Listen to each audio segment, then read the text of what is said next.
The following is a presentation of Radio Plus Sports and Jeff's Livestreams. 1:45 to go in double overtime. Back down to Baker. One-timer. Wagner scores! Ball game! Ty Wagner wins it in overtime. Radio Plus Sports, a Wisconsin Broadcasters Association first place winner for best digital production in the state. 6.5, and here come the Lions. Botting drives in. Another nice shot off the glass, put back by Bresky. He'll try again, and on the third chance, he puts it down. You're seeing that height from Bresky really play a factor in these rebounds and off the glass here early. Depth interviews with coaches and players, sideline reports, expert analysis, and top-notch production. Meyer has it on the right wing up top now to Drinkwine. Pump fake, thought about three, doesn't take it, looks around for some help and gets it to Landon Baker. Baker, pass inside, Meyer on the block. Nice jumper from Talon Meyer. He's got all four for Mayville, cuts the lead back to 8. On the steal from Judkins, he goes baseline, shovels it underneath, kicked out to Talon Meyer. Meyer spins once, kicks it out here to Promersberger. Hands off to Middlestat on the right wing. He's got a three. Emerson Middlestat starts the game off strong for Mayville, and they lead it at first on the Quest Interiors scoreboard. Our sponsors include Hoekstra's Greenhouse, Katie's Log Cabin, Generations Lanes, and Angling Only. Pino Construction, Verhaeg's Furniture, Schaefer Auto, Coal Oil and Propane, Witt Services, Lidkey Lumber, Hoffs of Brownsville, Municipal Well and Pump, All Face Heating Cooling Geo, Back in Action, Brock Fleischer, Homestead Realty, Ergo Bank Lomira, Maxwell Plumbing, Metalcraft of Mayville, Michaels Corporation, Quest Interiors, Schroffnagel Implements, Surefire Heating and Cooling, Westfall Printing and Graphics, Bristol Morgan Bank, Marshview Veterinary Clinic, Mayville Savings Bank, Bernard Plumbing, Keller Buildings. Let's go live to the Radio Plus Sports broadcast booth with Jeff's Livestream, providing game day coverage.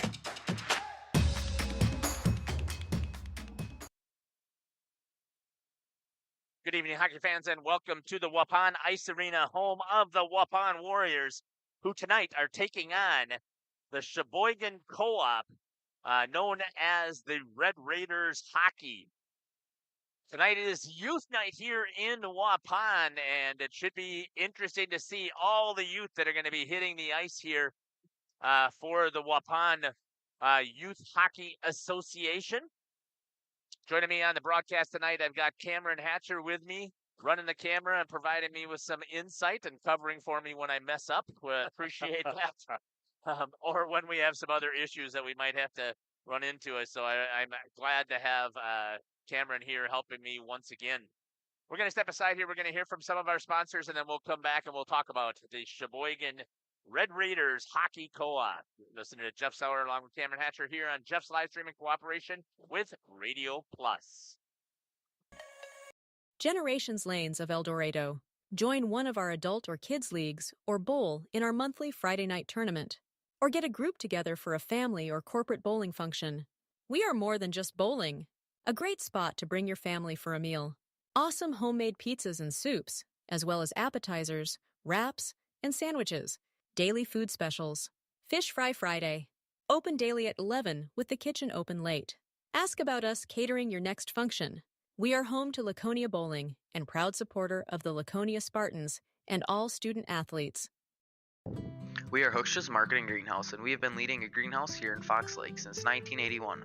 Family owned and operated, we provide beautiful flower baskets and fruit and vegetables to residents of South Central Wisconsin. We know the importance of having a variety of flowers, fruits, and vegetables available to our customers throughout the year. Discover the finest selection of locally grown produce, including sweet corn, tomatoes, and cucumbers, along with a variety of fresh fruits. At Hoekstra's Marketing Greenhouse, we believe in providing our customers with the freshest and highest quality produce. Come visit us and taste the difference. Welcome to Hoff's Quality Meats and Catering, where every cut starts with tradition and cares for your family. Step inside to a display case filled with fresh, marbled beef and pork, farm-fresh chicken, and vibrant sausages. We are more than a meat market. Check out our catering menu, takeout menus, and even our fish fry. From family dinners to weeknight staples, Hoff's offers friendly service and local artistry you can taste. Visit Hoff's today for quality cuts and weekly specials that make every meal a little more delicious. Or call 920-583-3734 to order from our menu. Katie's Log Cabin is a great place to stop for lunch or dinner, grab one of the daily specials, or check out the full menu. Katie's Log Cabin specials include Tuesday is pizza, Wednesday is wings, Thursday is a rotating special, Friday and Saturday is fish fry, Saturday is also prime rib, and Sunday is a broasted chicken dinner. Not in the mood for a special? Katie's has you covered with full menu options, appetizers, salads, wraps, pizzas, and sandwiches. Katie's Log Cabin Restaurant in Oakfield. Life is better at the cabin. King Manufacturing. Since 1926, we have been known for our first-class building and canopies. Steel King canopies are a well-known and respected product. We design, fabricate, and contract installation for C-stores, fleets, entryways, restaurants, and more. Steel canopies serve a variety of purposes, including advertising or signage, control access, sheltering an entrance or loading area, support of lighting systems, and weather protection for people, equipment, or outdoor storage. King Manufacturing. From design to completion. Rediscover the hometown lumberyard experience in your own backyard. Hi, this is Dave, third generation of the family-owned and operated Lidke Lumber True Value in downtown Lamira. I welcome you to experience what the hometown lumberyard has to offer. Better products, better advice, better service. From one O-ring to all the building materials to build a house, we had the products to get the job done. Hardware, plumbing, electrical, paint, lawn and garden, automotive, bird, and so much more. Come experience what your hometown lumberyard has to offer. Lidke Lumber True Value in downtown Lamira, where the tracks cross Main, or online at lidkelumber.com. Welcome back here to the pregame show. Let's take a look at the information that we have here for the Sheboygan Red Raiders hockey team. We'll swing it over here and we'll take a look at the Red Raiders as they warm up here. As a team, Sheboygan has scored in the first period 10 goals and only given up 3. You're going to hear me talk about that with Coach Tank on his interview. In the second period, they're even, 12 apiece.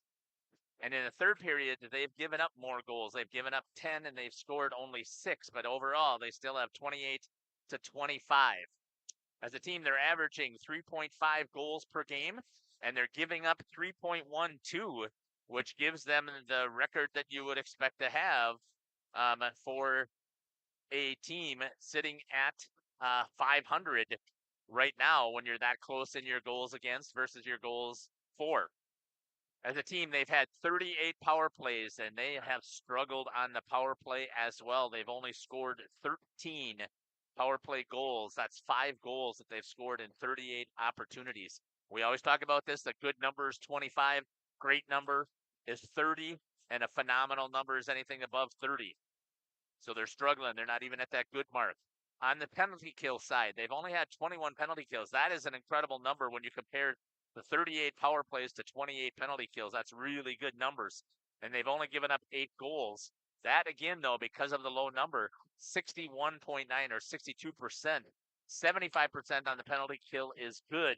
80% is great. Anything above that is phenomenal.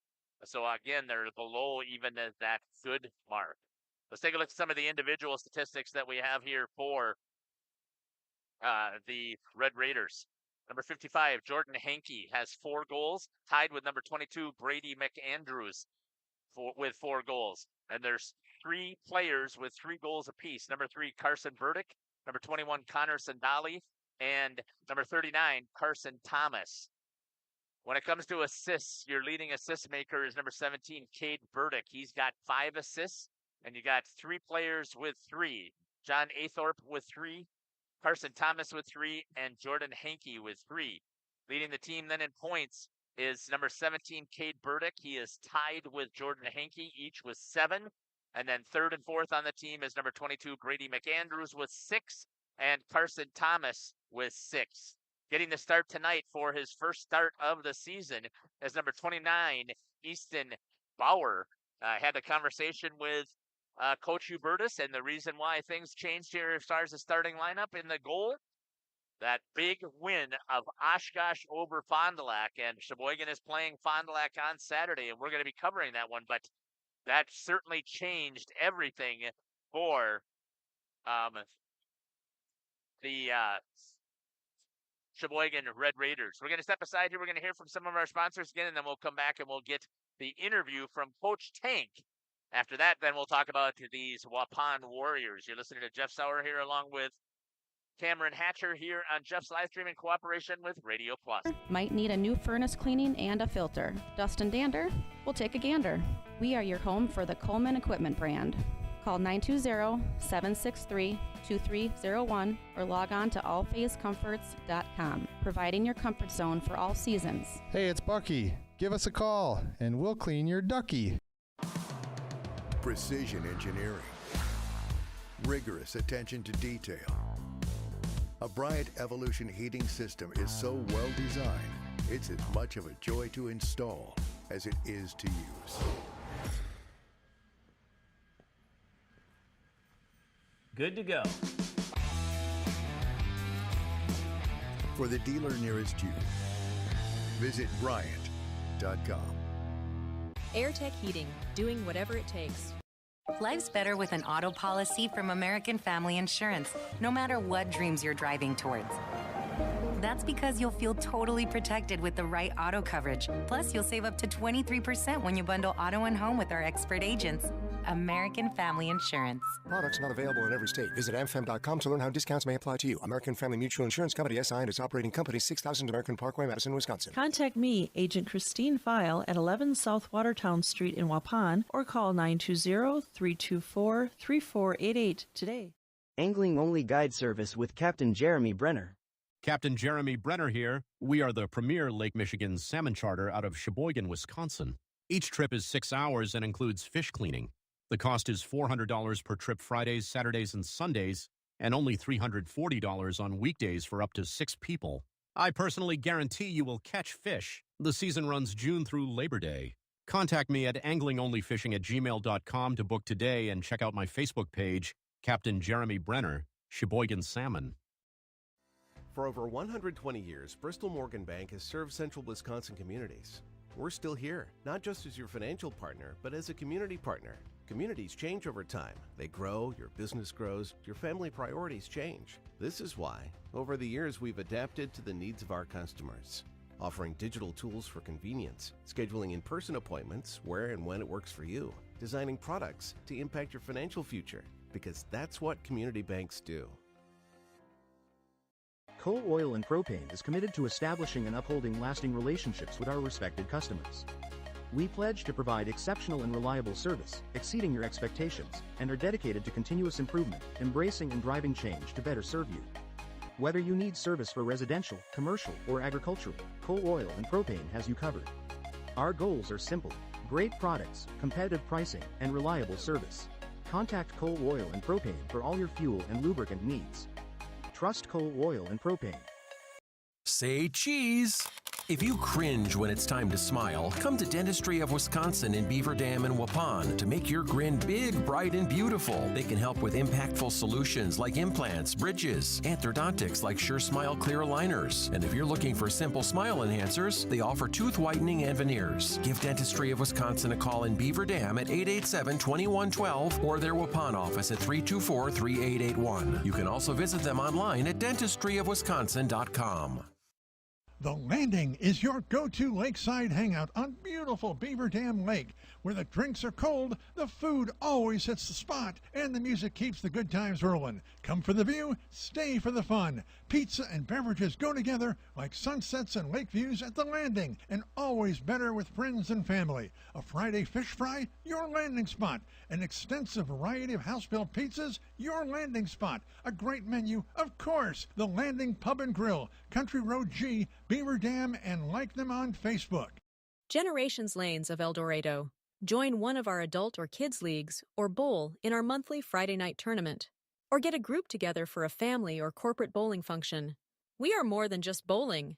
A great spot to bring your family for a meal. Awesome homemade pizzas and soups, as well as appetizers, wraps, and sandwiches. Daily food specials. Fish Fry Friday. Open daily at 11 with the kitchen open late. Ask about us catering your next function. We are home to Laconia Bowling and proud supporter of the Laconia Spartans and all student athletes. Welcome back here to the pregame show. Joining me now is the head coach for the Waupun Warriors, Coach Nick Tang. Coach, welcome to the show. Yeah, thanks for having me again, Jeff. Coach, a lot of games so far crammed into this upcoming 10 days, and you just came off of a really hard-fought contest here. Another one in the Badgerland, where we know that this is one of the toughest conferences to play in. Give us a recap on how things went on the road against Fond du Lac Springs.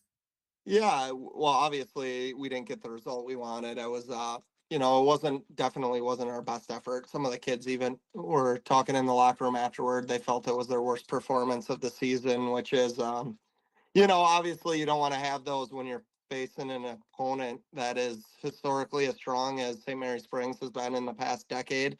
And, and also playing on that sheet of ice changes the game a little bit. We knew coming in they have some good skaters and that bigger ice. I think it kind of just took a while and maybe a little too long for us to get adjusted to playing on that sheet. And they know how to capitalize and use the space and skate. And so, all in all, it was not our best performance. But like I tell the kids, you either win or you learn. So hopefully, everybody took something away from that game and you use it and you grow from it and it makes you stronger as a result. So that's the mindset that we're taking away from it.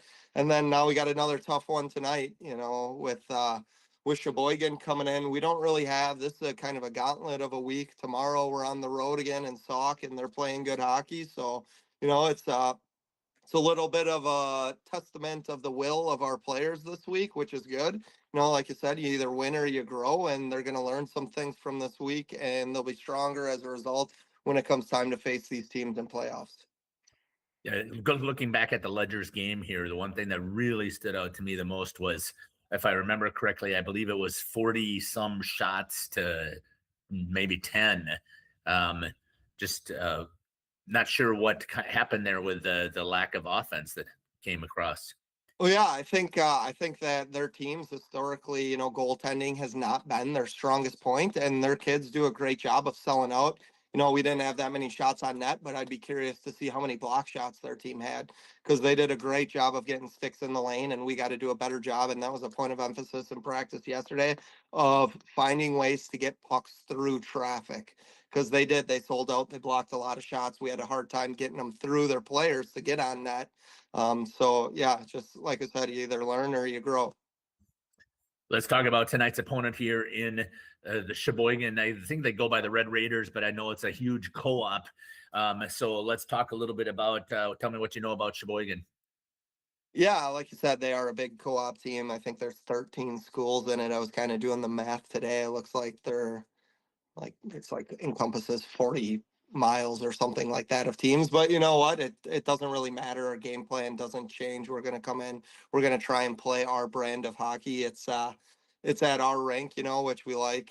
There's going to be a lot of people here. I hope it's youth night, so should be a good crowd for that. And yeah, we're just going to come in and try and bring the intensity and win the dot battle and make good decisions. And I think if we do those things, I like our chances against any team.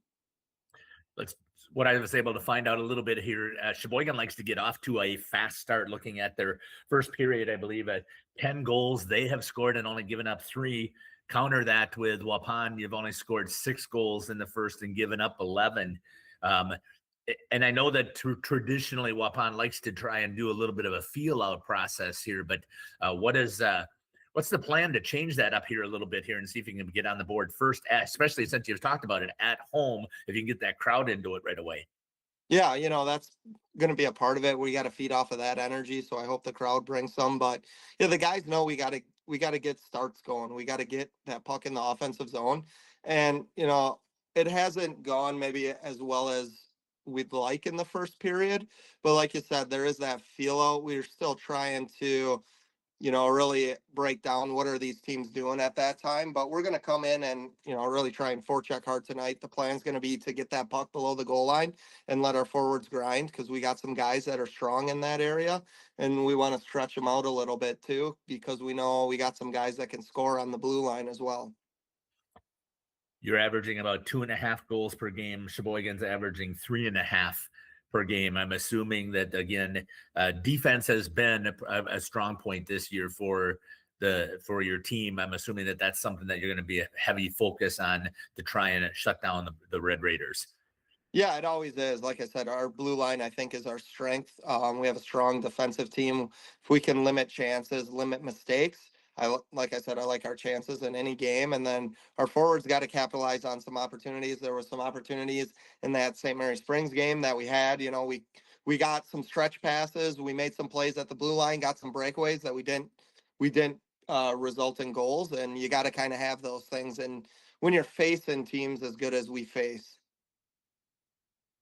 Let's talk a little bit about special teams, Coach. I know you don't want to continue to harp on this, and it's the same thing I asked Coach Lewison from the Warbirds, because they're struggling as well. But you've had 33 power play opportunities, 35 penalty kills, and you've only been able to, again, from what I've been able to see, put in 2, maybe 3 goals in the back of the net on the power play. That's a lot of points you're leaving sit out there. How's it coming? Is it start to get into the head of the players about, geez, our power play is a struggle? Yeah, well, I think, you know, obviously they can see the percentages on prep hockey and those types of things. They know we're not finishing at the result that we want to. But the conversation is still, don't force pucks. You got to make good choices, and you got to hunt loose pucks. You got to keep them in the zone. You got to make good passes. And this is all stuff the guys know. It's just a matter of right now, like we said last time, getting the monkey off the back, because I think we are starting to move the puck pretty well and we're getting opportunities.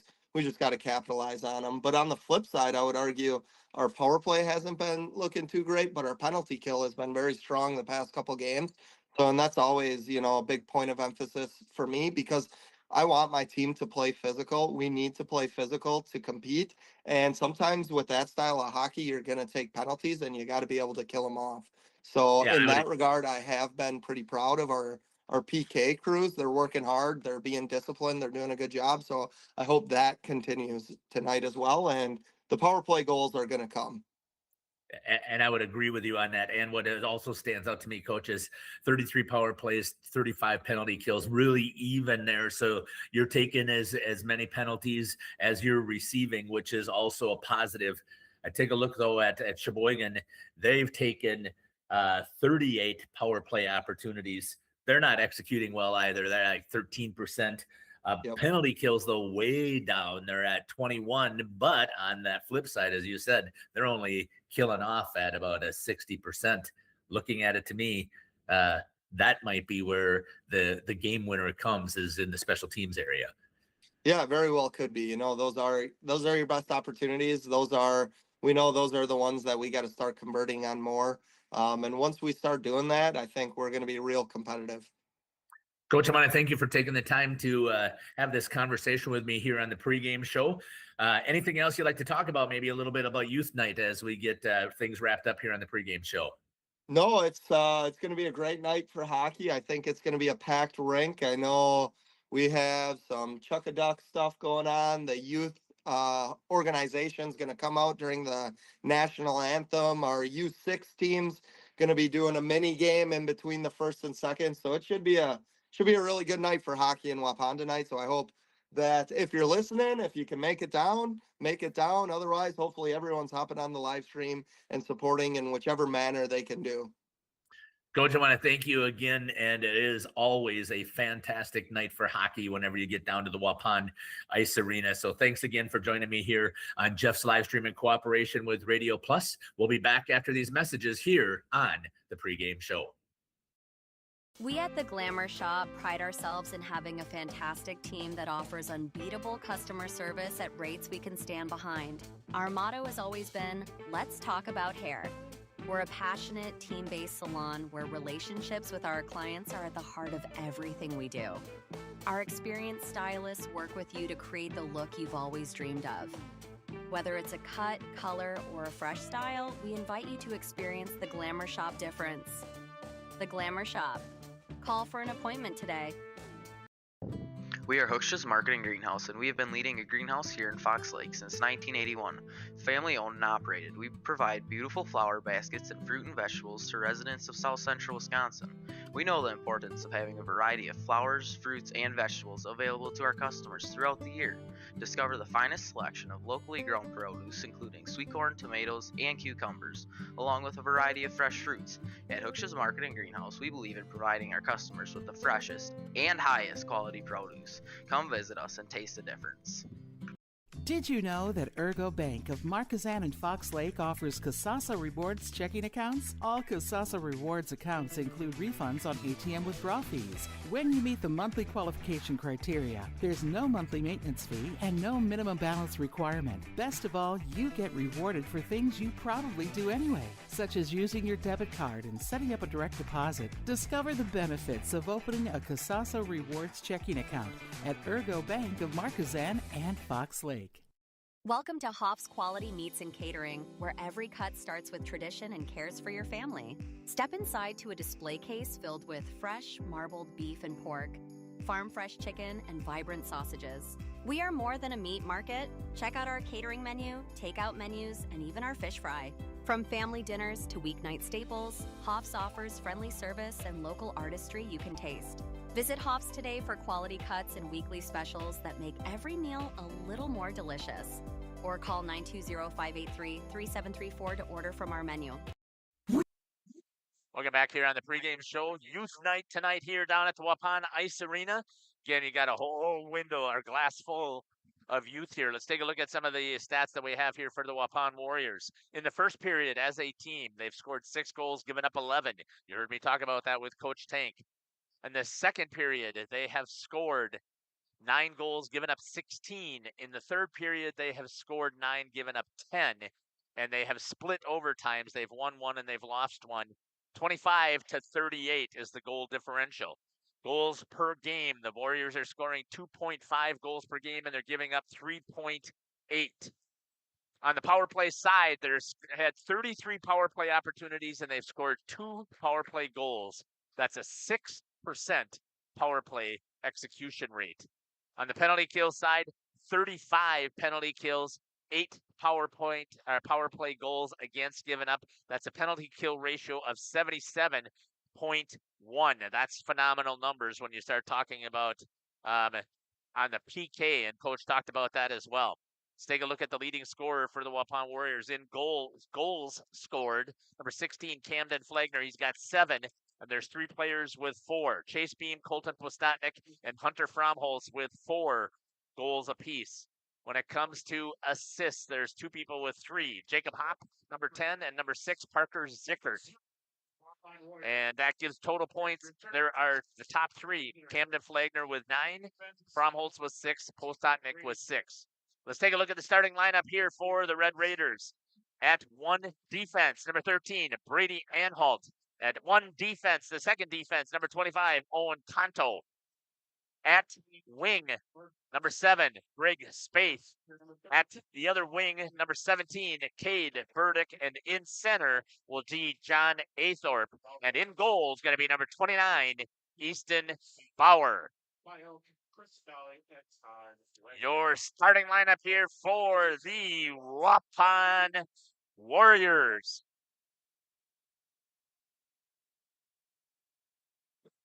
At 1 defense, a junior, Derek Pribino. A senior.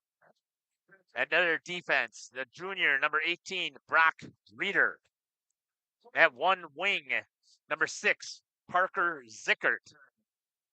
At the other wing, number 19, Jace Zingsheim. And at center, number 7, Colton Postotnik. And in goal tonight will be the senior, number 30, Clinton Nagel. Waupun is coached by head coach Nick Tank. And Avery Hubertus is the head coach here for Sheboygan.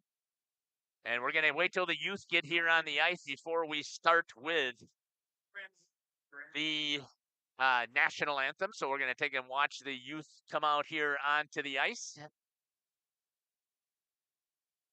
as they line up in front of the Waupun Warriors. Followed by the cross-ice skaters, coached by Nick Tank, Brock Miles, Rick Durant, Brittany Stacey Vloggins, Dustin McCarroll, Tyler Schluty, and Wes Williams.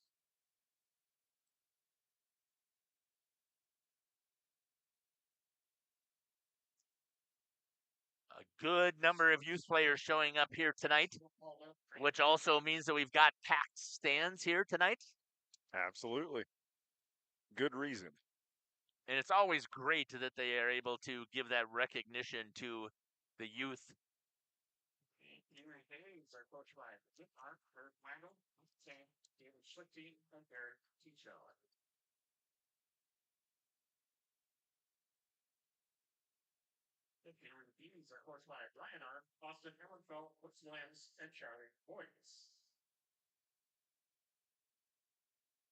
So you got your cross ice players. Those are your U6. So some of them are going to be playing between the first and second period. So we're going to cover a little bit of that. I'm not going to be announcing it, but we'll watch some of the play. And then we've got the Squirt A's, and then the Pee Wee A's, Pee Wee B's, and the Bantams are coming out on to the ice right now as well.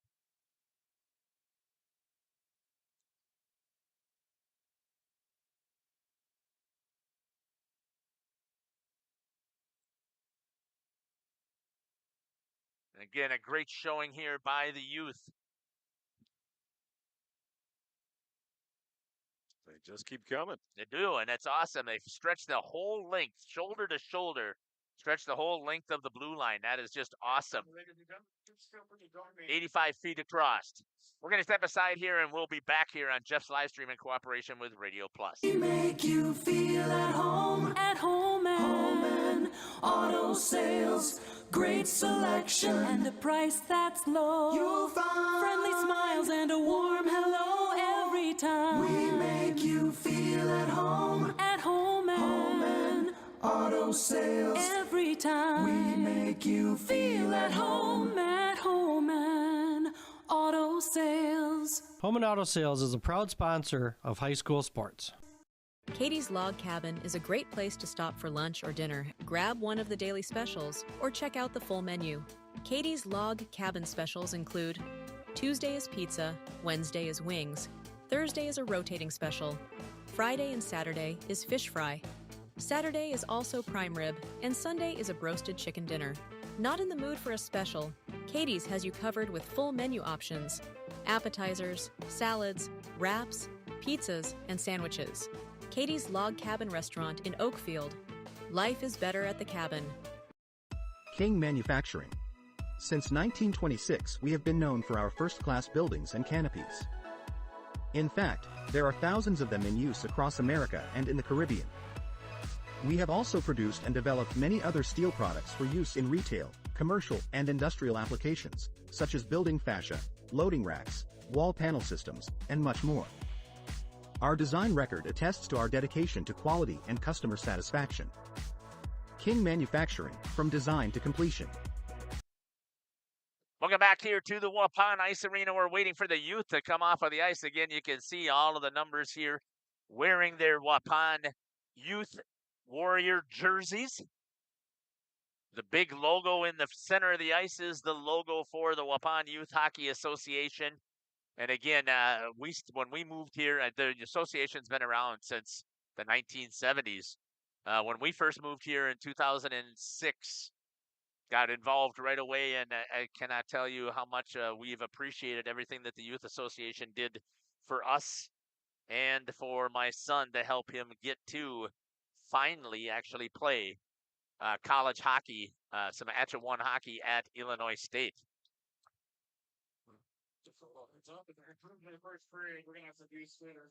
So we will, once again, we will have youth skaters. In between the first and second periods, the cross ice players will get out here and play a little bit of hockey for us, show off some of their skills that they've developed. And I say this all the time and people don't believe me, but then I was asking, actually, Mr. Mueller made the comment today in class. He said, we were talking about the best athletes in the world, and it was where the conversation was LeBron James, and I said, oh, no, I don't think he can skate. I don't know. He maybe. I said, the best athletes in the world can stand on a 1/4-inch wide piece of steel that's only a foot long and move 65, 70 miles an hour. Forwards or backwards. Right. And stop after 265 or 285 feet without hitting the boards. Or 200 feet. And here we go, starting things out. That's going to be picked up there by Sheboygan. Into the neutral zone. Good pass across ice to number 7, Greg Spaeth. Rips it around down into the corner. Pulled up against the board there by number 17, Kate Burdick. Hustling into the corner, trying to get there first is Spaeth. Picked up there by the Waupun Warriors. Still held into the zone. Reversing direction with it. That's going to be number 18, Brock Reeder. And having to get on top of it and trying to make the save right away was Benton Nagel as it ricocheted coming off of the boards. 16:29 here in the first period. We get our first stoppage of play with that save. Back to live action. Sheboygan holding it in. Flagner trying to get it out for the Waupun. Reverses it around. Still up against the boards. Good hustle play here by Sheboygan. We talked about earlier, they start out fast. They like to put goals in the net. John Athorpe still in there for Sheboygan. Coming back this way, Liam Longmiller on one defense. And I believe it's number 16, Kohan Sandali on the other. I recognize a lot of these names from their youth when we called some of their games when they would come to some of the tournaments. So it's good to see some of these Sheboygan players that have still stuck with it. Into the neutral zone, picked up there by Hunter Fromholtz for the Warriors. He's going to turn at the blue line, comes into the neutral zone, bangs it off of the boards, gets cut off by Thomas. Cut off there this time by number 20, Jacob Turner.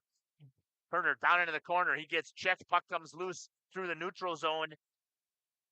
They're going to wave off the icing, I would assume, because Beam did not go as fast as he could. Chase Beam picks it up behind the net. Postotnik with it through the neutral zone for the Warriors. Gets met right at the blue line. It's going to be picked up there by number 55, Jordan Henke. Shot in on Easton Bauer, his first start. He's got his first save as he gets himself involved in the game at 15-11. Not sure where the music is tonight. Somebody's sleeping down there. Yeah.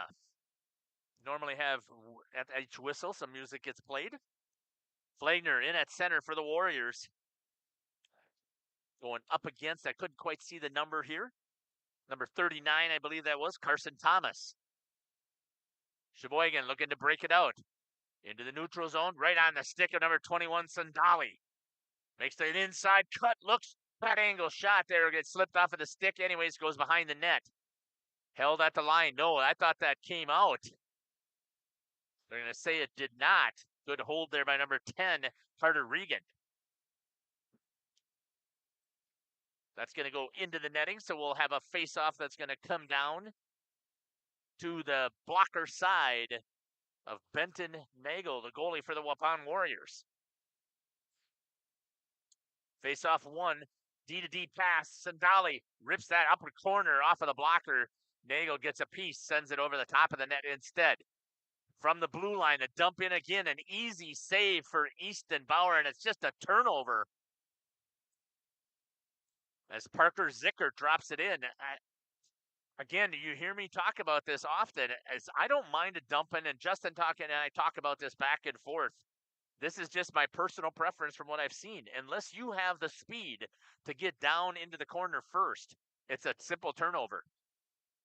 And that's not even a dump in. That's a shot on goal that from the blue line with no traffic in front, the goalie better make that save, even here at the high school level. Through the neutral zone, skating with it. Going down into the net. That's going to be a penalty on Chase Beam as he's going to get called for a check from behind. No, they're going to call it interference instead. At 14-21, the Waupun Warriors going to have to use that penalty kill. And we got the Warrior up here at the booth with us. Yay.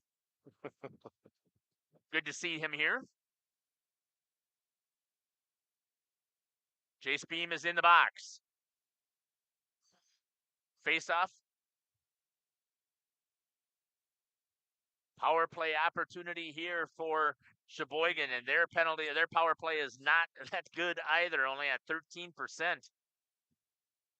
Trying to get something working. That's number 10, Carter Regan. Cross ice pass over to Sandali. Back over to Thomas. Thomas drops it down to the circle. Has it taken off of his stick, but going in and hustling after it is one of the Red Raiders. Pinching hard is Regan.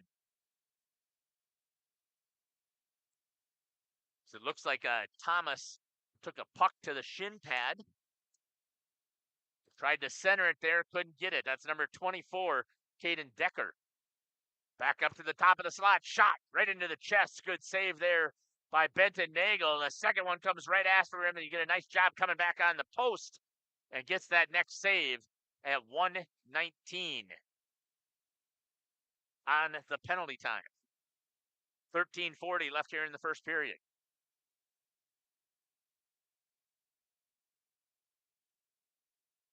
Face off once again. That's number 27, Ethan Wilkie. Goal away, knocked out into the neutral zone by Postotnik. He puts some forecheck pressure in. Again, coach talked about what he likes about their special teams is their penalty kill, and a lot of that has to do with their aggressiveness that they put on the puck. Kids cannot think that's going to hop over the glass. We'll get a whistle. When you've got all that pressure coming at you, it's so difficult to think about what I need to do to make that pass with the puck. 57 seconds left here on the power play for Sheboygan.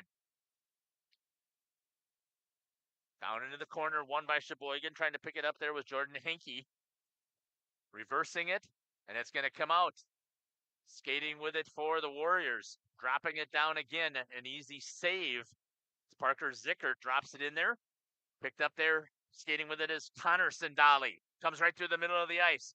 Gets it over to Henke. Henke slams on the brakes, reverses. Sandali swings it all the way up to the D. Shot. Blocker save. That's an easy save again for Benton Nagel. Just as I had said before, if you could see it from the blue line, which he can, no tips, no traffic in front, easy save for Benton Nagel. And it's easy for me here to sit here and say it's an easy save, but my son played goalie from 2006 until, let's see, what year are we at here? 2022, I believe, was his last year of playing hockey. And that penalty is killed off. So I've seen enough in-person hockey, had conversations with my son. I've been to a lot of his training sessions. And this is exactly what goalie coaches tell them. If you see it, you better stop it. Lift of the head there and a misplay there by Carter Regan. Into the neutral zone, dropped in again. Hustling after it is John Athorpe. Got it to Postotnik. Battling Carter Regan, held into the neutral zone. Back onto the stick of Cade Burdick. Going into the corner. Trying to get it from Jacob Kerner. Gets it over to his D partner and Beam, who came out of the box. Beam gives it over up against the half wall, trying to break it out. That's going to chip into the neutral zone. No ice. Hustling after it is going to be Regan. Turns the corner. Half wall breakout once again, now into the center of the ice.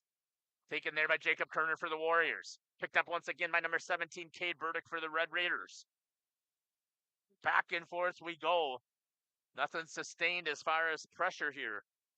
Brady McAndrews there for a second and a save by Benton Nagel. 11:02 left here in the first period.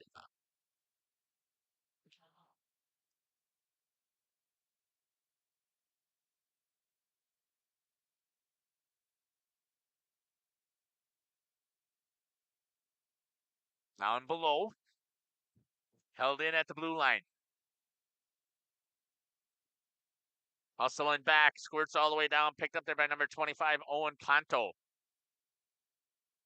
Warriors have it in the zone. Postotnik turns, has it knocked off of his stick. Picked up there by number 27, Ethan Wilkie. He changes directions, gets it over to Kanto. Held in there by the Warriors. Into the glove. Easton Bauer flashes the leather and makes the save for the Red Raiders. So far, looking pretty steady for his first varsity start of the season. Very much so. Out there with the Warriors, Jacob Hopp, Camden Flagner. And on the far side will be Hunter Fromholtz. On the D side is going to be number 9, Derek Privino, and number 18, Brock Reeder.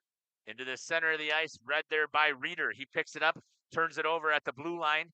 Picked up by number 27, Ethan Wilkie for the Red Raiders. Tries to cut to the inside, forced to the outside by Camden Flagner until Jacob Hop can come back in on the on the back check. Helping out. Brock Reeder chips it against the board, tries to clear it out into the zone. Hustling after it is Flagner. Puts on the burners, cuts to the inside, met at the blue line, stepped up. Good defensive play there. Most people are going to call that an interference. It's not. Coming back the other way, Caden Decker drops it down low at the goal line. Warriors pick it up into the neutral zone, onto the stick of Liam Longmiller. That'll go down low. Trying to get it on the forecheck this time for the Warriors is Jacob Turner. He gets there first. Makes some contact, but a D-to-D pass able to break it out for Sheboygan. No, held in there at the line by Flagner. Now it comes into the neutral zone. Postotnik with it. Gets it over. Far side.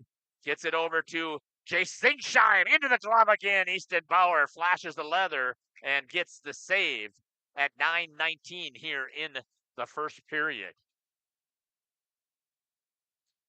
Good play there by Easton Bauer. Good attack there by Jace Zingsheim. Just a better play by the goalie. Postotnik wins it. Zingsheim tried to pick it up. Zickert looks. Couldn't get it centered. Half wall breakout once again. There's a step up by the defense of the Warriors. I believe that was Jacob Kerner coming back the other way. It's number 55, once again, Hankey. Centered it, chipped it, and a good job there by Benton Nagel to make the read on the chip right in front of him and gets the save. That is a tough save there for Benton Nagel. Have no experience to know what that was even remotely like, but I can only imagine a target moving that fast in traffic. Phenomenal job out there by Nagel. Sitting right in front of you. I mean, that's what's so tough. Coming back the other way is Jacob Hop. Dropped down low, down by the goal line. Picked up there by number 22, Brady McAndrews. Taken there by number 10, Carter Regan. Good, hard, solid contact there. We got some hitting taking place right now. Coach Tank talked about that. His team has to play physical, he believes, in order for them to be successful. Going to be ripped down low, picked up there now by the Warriors. Tried to get it through the defense, could not on the long stretch pass. Instead, it's picked up by Sundali.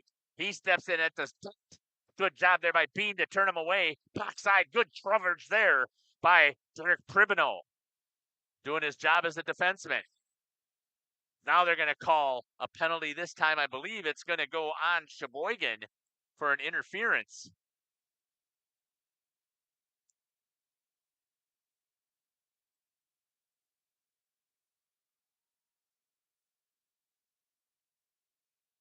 Oh, no, it was an offsides. He raised his hand, which is a sign for a penalty, instead of just blowing the whistle and pointing. So my apologies for that. Spaeth with it, cuts to the inside, steps right into Chase Beam, who knocks him off of the puck. Good defensive play again.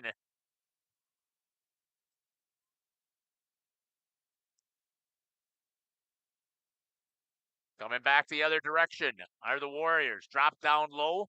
That'll be a turnover. Picked up there by Sheboygan. Against the half wall again. Spaeth chips it into the neutral zone.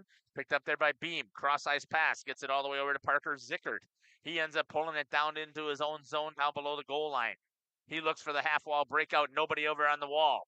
Shot off of the blocker again of Nagel up over the top of the net. Postotnik chips it into the neutral zone.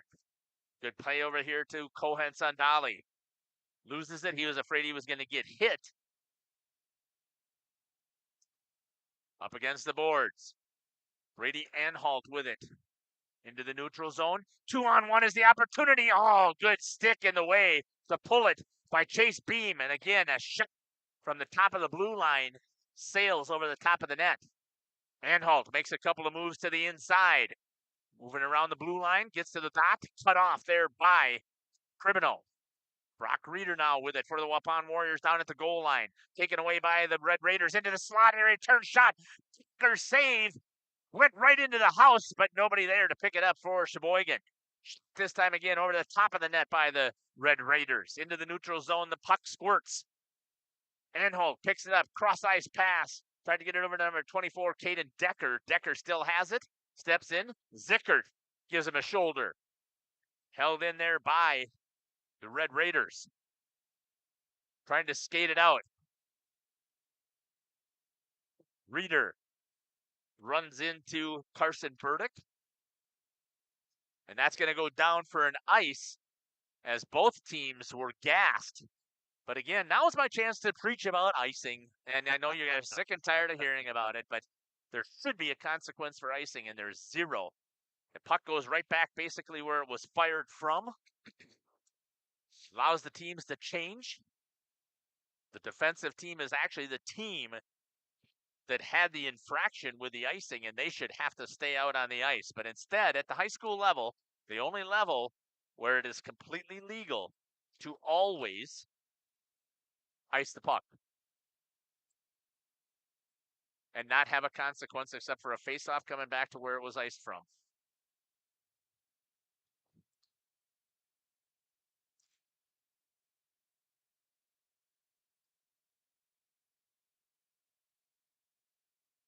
Down into the defensive zone of Sheboygan. Chip, shot, save. Jacob Hopp had a chance right there. As the puck was turned over, Easton Bauer saw it the whole way, makes the save. At 5:06 left here in the first period.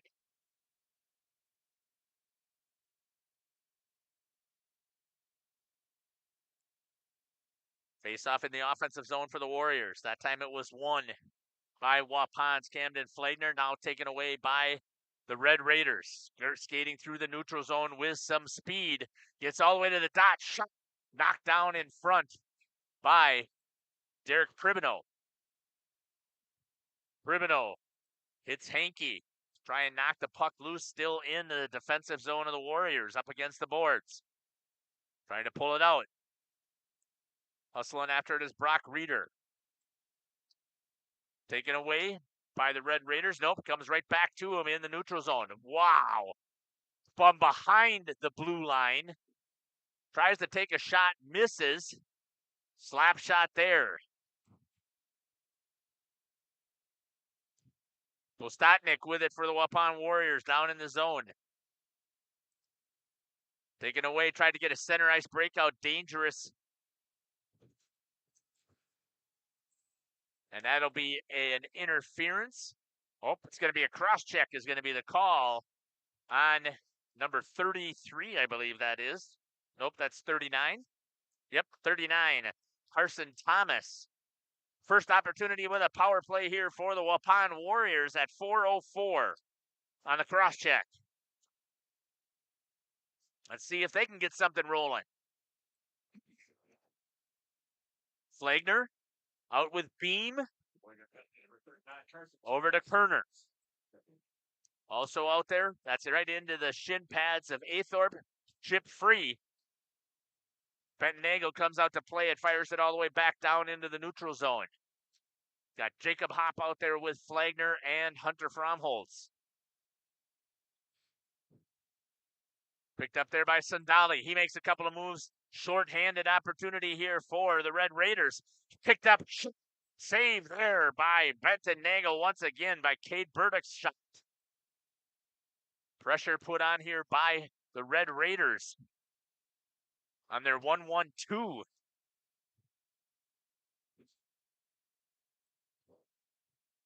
Trying to stop the breakout of the Warriors. They do. Nagel gets it over to Beam. Calling for it to fire it up the ice. That's going to be ripped all the way back down. 1 minute remaining and not a shot on goal yet. Beam, half wall breakout this time. A chip to Plastotnik as he comes through the neutral zone. Comes in on the attack. Has Pribino with him in the slot area. Goes wide. And it'll be picked up there by Sheboygan. 44 seconds remain, fired all the way down. Nagel makes the save, chips it over to Brock Reeder. Pass over to Postotnik.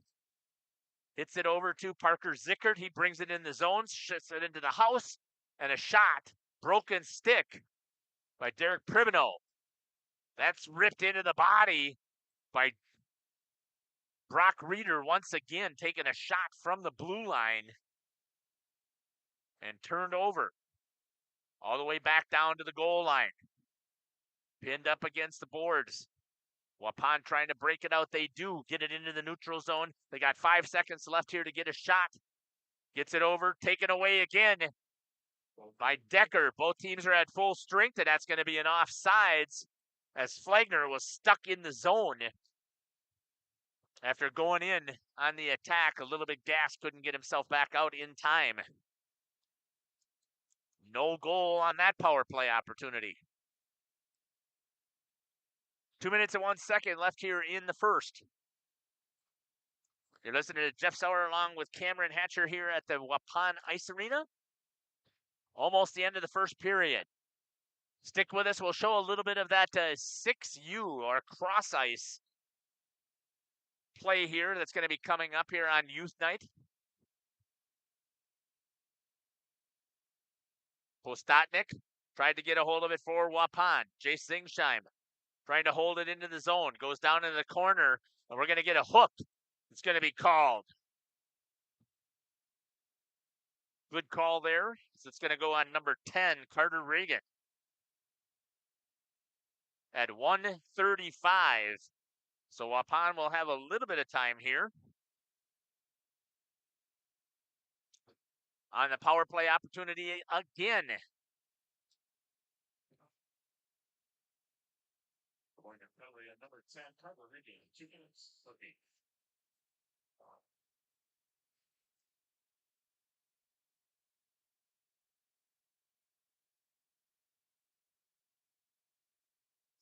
Gets the explanation over at the bench, says okay, and it comes out, squirts into the neutral zone. Hustle play there by Jacob Kerner. And again, pressure put on by Hankey, drops into the corner. This is what I was talking about that is so successful with Waupun's power play. Put pressure on the puck. Kids have a hard time thinking about what they have to do with it. And that's not even kids. All the way into the college, Justin told us before that you have some power plays that have a hard time breaking it out when there's pressure put on the puck. Definitely saw it at the junior level as well. Hunter Fromholz turns it over, checks into the neutral zone. It's going to be one-on-one. Takes trying to make a move, does get through. Nagel stayed up square, no panic by the Waupun goalie, and he gets a huge save once again. Boy, a shorty would have been a backbreaker. 51.3 seconds remaining here in the first period. 1:17 on the power play.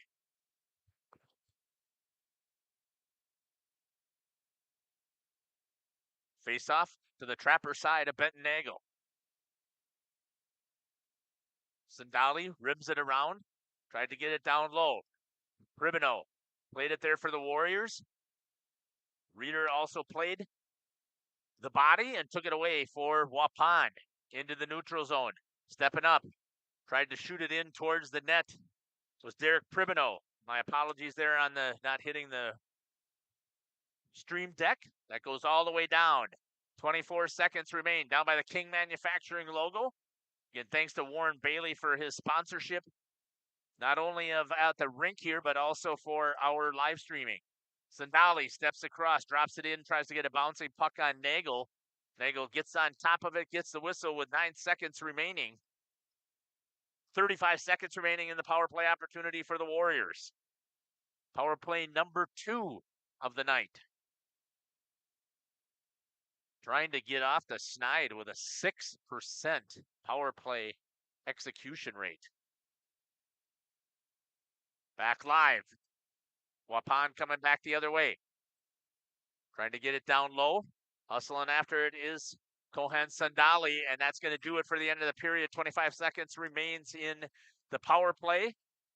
And our score is 0-0. 6 saves for Easton Bauer, 12 saves.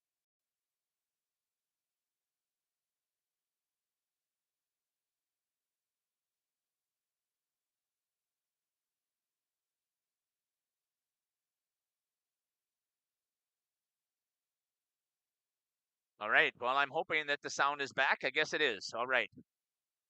Again, I'm not going to be announcing. I just want you to be able to see this. So again, what you're seeing out here, these are 6-year-olds and under playing some cross ice. This is how you start to play hockey here in at all levels for USA Hockey. Is they get them out here, learn how to skate, and then once they learn how to skate, then they're allowed to get their sticks. And there's no goalie, and you play 3-on-3 cross ice.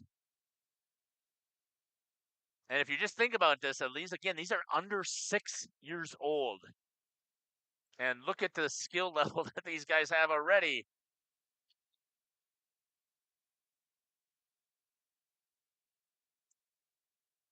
Here comes a fresh 6.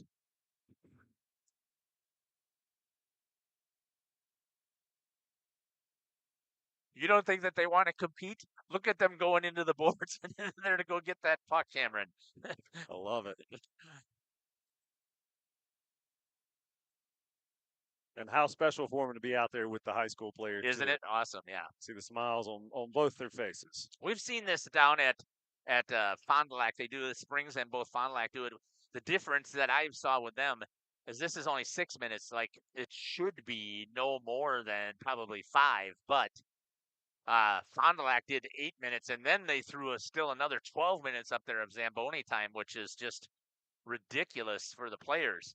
Now, I will tell you this, as I've had a couple of players, just missed there. A couple of players talk about that this is tough on them to be kneeling because they just got out there and they're skating. So again, the lactic acid is starting to settle in the muscles. And a good goal there for number 23. They learned how to celebrate early.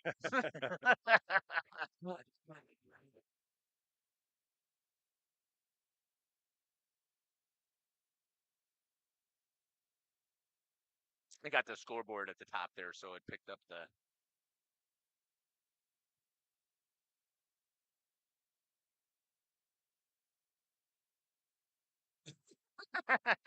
No checking allowed.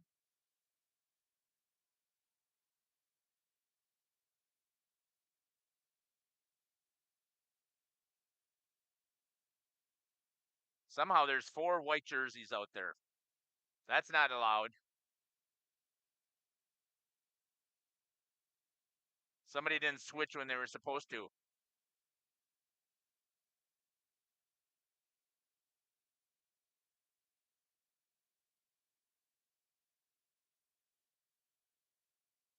"45 seconds remaining here in the cross ice here on Youth Night. And if you're not aware, I do, on our Waupun youth tournaments, I do call Championship Sunday is what I knew it as. And we call, that's my way of giving back to the Youth Association.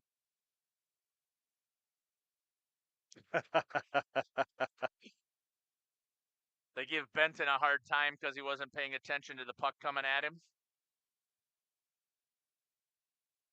10 seconds.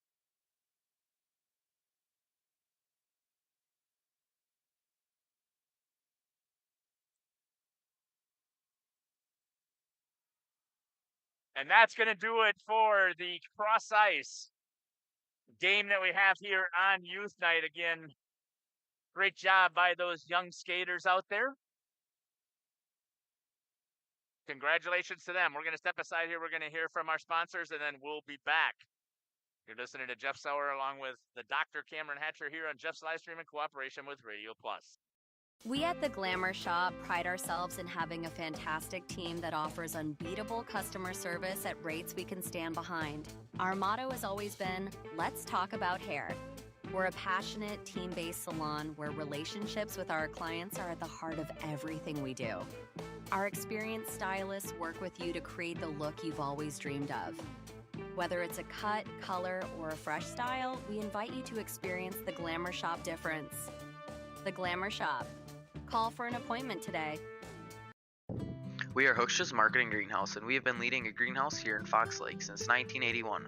Family owned and operated, we provide beautiful flower baskets and fruit and vegetables to residents of South Central Wisconsin. We know the importance of having a variety of flowers, fruits, and vegetables available to our customers throughout the year. Discover the finest selection of locally grown produce, including sweet corn, tomatoes, and cucumbers, along with a variety of fresh fruits. At Hooksha's Market and Greenhouse, we believe in providing our customers with the freshest and highest quality produce. Come visit us and taste the difference. Did you know that Ergo Bank of Marquezan and Fox Lake offers Casasa Rewards checking accounts? All Casasa Rewards accounts include refunds on ATM withdrawal fees. When you meet the monthly qualification criteria, there's no monthly maintenance fee and no minimum balance requirement. Best of all, you get rewarded for things you probably do anyway, such as using your debit card and setting up a direct deposit. Discover the benefits of opening a Casasa Rewards checking account at Ergo Bank of Marquezan and Fox Lake. Welcome to Hoff's Quality Meats and Catering, where every cut starts with tradition and cares for your family. Step inside to a display case filled with fresh, marbled beef and pork, farm fresh chicken, and vibrant sausages. We are more than a meat market. Check out our catering menu, takeout menus, and even our fish fry. From family dinners to weeknight staples, Hoff's offers friendly service and local artistry you can taste. Visit Hoff's today for quality cuts and weekly specials that make every meal a little more delicious. Or call 920-583-3734 to order from our menu.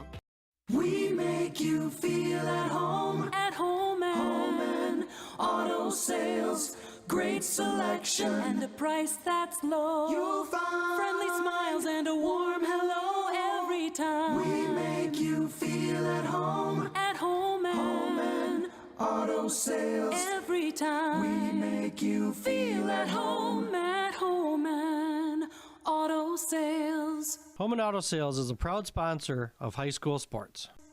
Katie's Log Cabin is a great place to stop for lunch or dinner. Grab one of the daily specials or check out the full menu.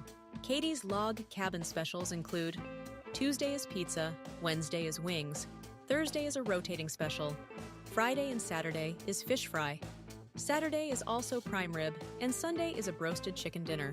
Not in the mood for a special? Katie's has you covered with full menu options, appetizers, salads, wraps, pizzas, and sandwiches. Katie's Log Cabin Restaurant in Oakfield. Life is better at the cabin. King Manufacturing. Since 1926, we have been known for our first-class buildings and canopies. In fact, there are thousands of them in use across America and in the Caribbean. We have also produced and developed many other steel products for use in retail, commercial, and industrial applications, such as building fascia, loading racks, wall panel systems, and much more.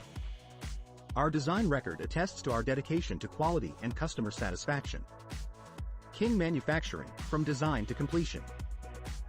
Rediscover the hometown lumberyard experience in your own backyard. Hi, this is Dave, third generation of the family-owned and operated Lidke Lumber True Value in downtown Lamira. I welcome you to experience what the hometown lumberyard has to offer. Better products, better advice, better service. From one O-ring to all the building materials to build a house, we had the products to get the job done. Hardware, plumbing, electrical, paint, lawn and garden, automotive, bird, and so much more. Come experience what your hometown lumberyard has to offer. Lidke Lumber True Value in downtown Lamira, where the tracks cross Main, or online at lidkelumber.com. Welcome back here to the Waupun Ice Arena. 7 minutes and 35 seconds remains here in the first intermission as the Zamboni, once again, Waupun has some of the best ice in the state of Wisconsin, and a lot of that goes out to Brett Pribino and crew who have learned how to take care of the ice, as well as the fantastic brand new floor that we have that was put in here with all the money being fundraised by the figure skaters and by the Youth Association here in Waupun. You can see up on the scoreboard, 0-0 is the score. Once again, Easton Bauer saw 6 shots, saved all 6. Benton Nagel saw 12 shots, saved all 12. The only thing that we got here, there still is 25 seconds up there in penalty time. That penalty, it comes from number 10, Carter Regan. At 1:35 on the clock, got called for a hook, which was a hook down in the corner. I know he didn't like it, coach didn't like it, but it was clearly a hook. And their only other penalty was at 4:04 on the clock. That was by number 39, Carson Thomas, got called for a cross check. It's been very physical. At 14:21, Chase Beam, number 4 for the Waupun Warriors, was called for an interference, and that's all that's up on the Waupun score sheet. We're going to step aside here again. We'll run some more of our sponsors, and then we will come back and we'll see what the doctor thinks the coaches are talking about for the second period. You're listening to Jeff Sauer here with Cameron Hatcher here on Jeff's live stream in cooperation with Radio Plot.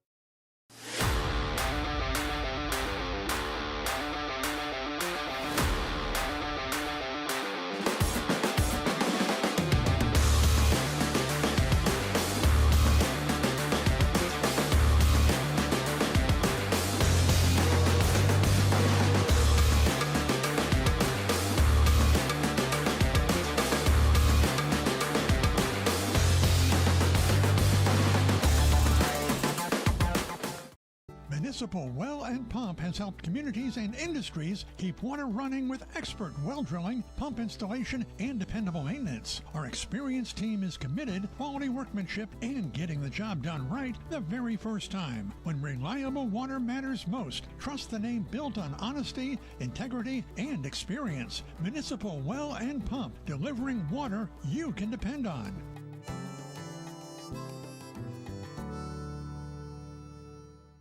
Happy fall, y'all. Hi, this is Jackie with All Phase Heating, Cooling, and Geothermal, serving Dodge, Fond du Lac, Marquette, and Green Lake counties. Fall is a time for a whole home duct and dryer vent clean. Here's what I mean. Things off kilter, might need a new furnace cleaning and a filter. Dust and dander? We'll take a gander. We are your home for the Coleman Equipment brand.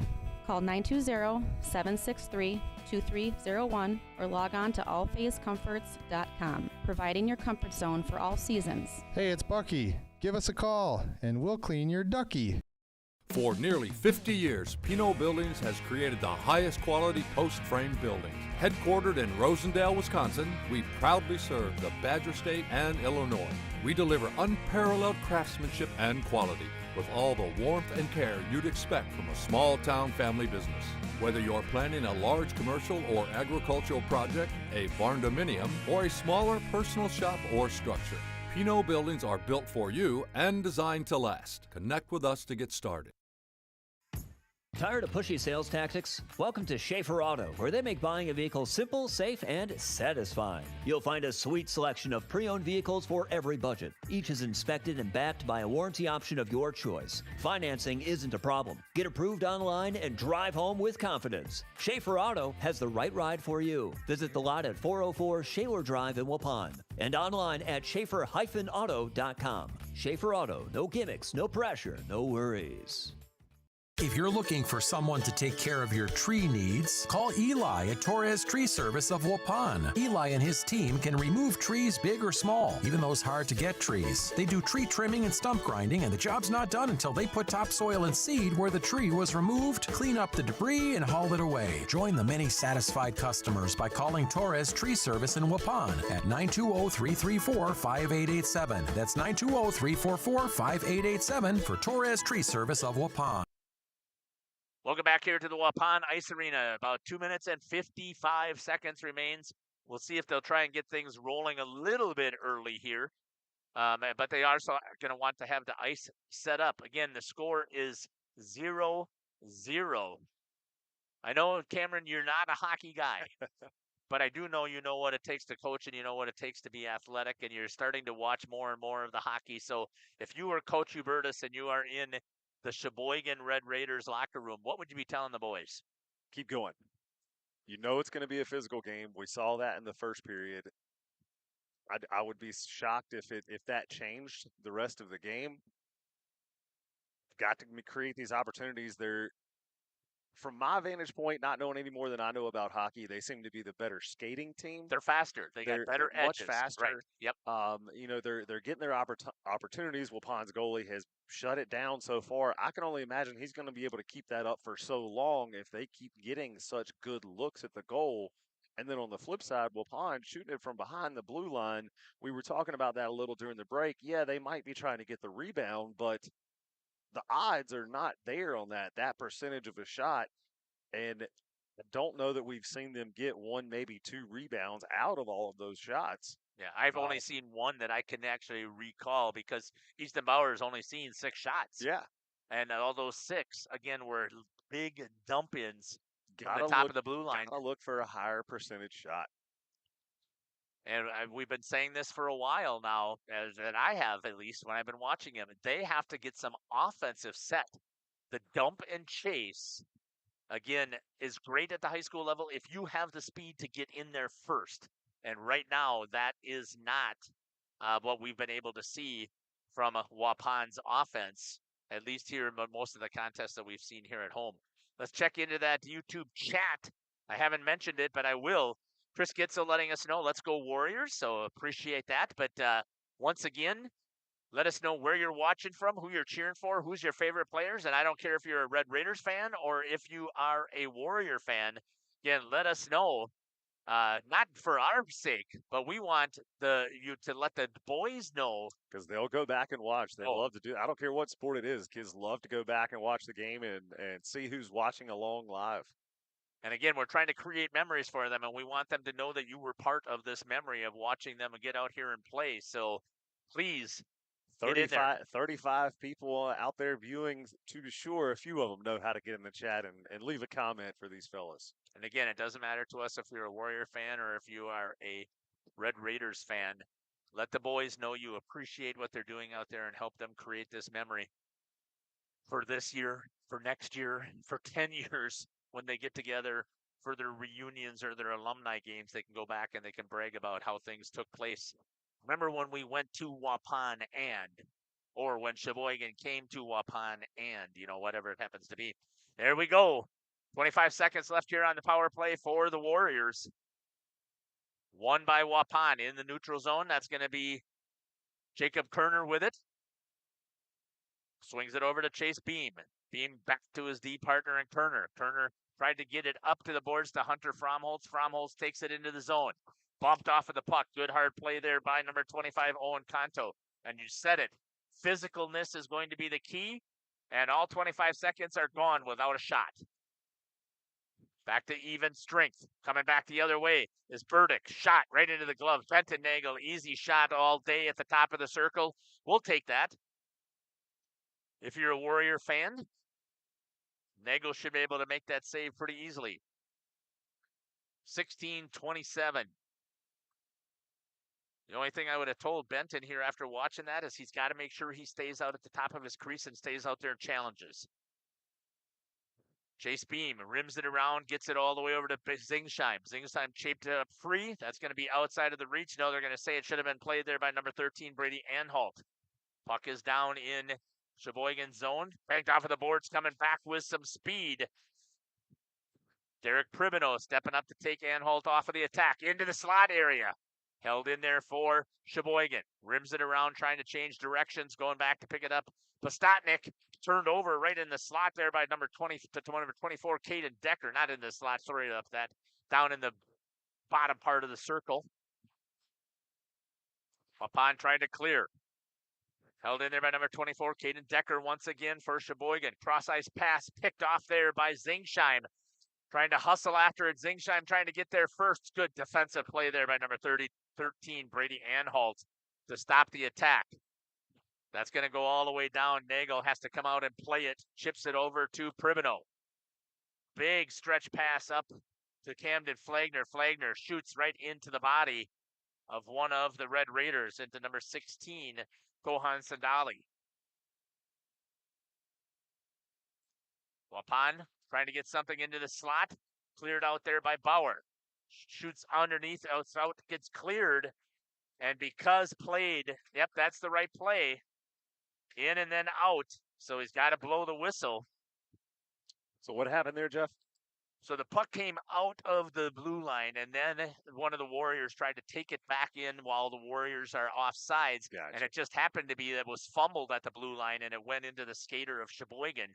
But because it's offsides, the whistle stops the attack. Gotcha. Picked up there by number 22, Brady McAndrews for Sheboygan. Banks it off of the board. Back into the center. Nobody there. Flagner, he drops it down into the corner. Picked up by Regan. Looking this cross-ice pass way down. Played off of Jacob Kerner. Hustling to get down there for Sheboygan. Turned over. Waupun trying to get it out. Goes over to Chase Beam. Beam up against the boards. Chipped. That time over there by Zingsheim. Yep. Ripped back down by Sheboygan. Trying to turn it over. Knocked off of the stick of beam into the front center. Good job there. Nagel. And then Burdick gets hammered. And there's going to be a cross check. Looks like he's going to take them both, which I'm going to disagree with there. There was no doubt that was Jacob Kerner who sent Hanky flying.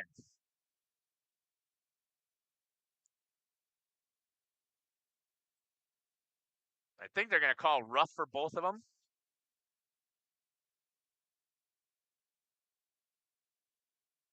Since it's coincidentals, the penalty time does not go up, and it's still 5-on-5, so it's both penalties to them. So coincidentals means that you skate with the number of skaters that were on the ice when it took place, and they have to serve for at least 2 minutes. The bigger consequence here is that that'll be an ice. The bigger consequence for that coincidentals.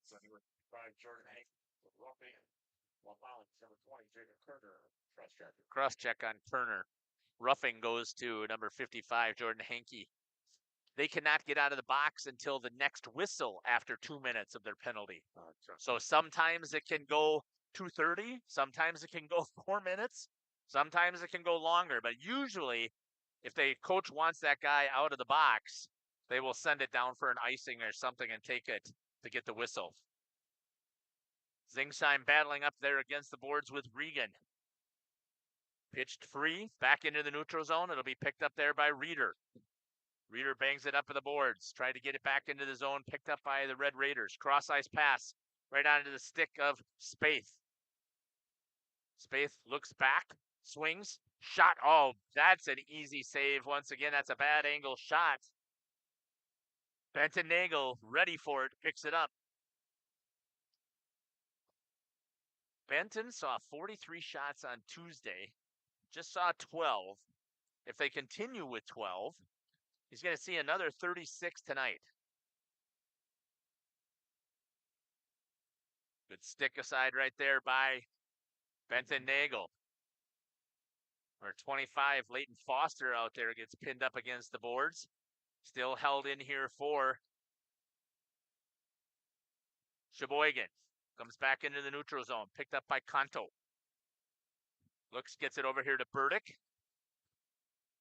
Waupun tried to get possession, not there. Hustling after it. Some forecheck pressure. Stepped in, held there by Kanto. Turned over to Waupun. Rips it across the ice. It's going to ricochet all the way down. Icing is waved off. Into the neutral zone. No, good fake out there by number 25, Owen Kanto. Tried to get the cross-ice pass. Does. Gets it over to number 3, Carson Burdick. He gets kissed after receiving it there by Derek Cribino. Or nope, that was Brock Reeder. My apologies. They too have a very similar body style, and I can't see the 18 versus the 9. Back into the neutral zone again. Neither team has been able to get their offense set up. Drop down low for Sheboygan. Going in on the forecheck. Good hustle play there by Burdick. Picked up there by number 24, Caden Decker. That's going to be chipped back in. And they have to go all the way down. Bauer chips it over to Sandali. D-to-D pass over to his D partner, then breaks out up over to the neutral zone. Turned over to Waupun. Slapping the puck back and forth are these two teams. Longmiller's going to go pick it up.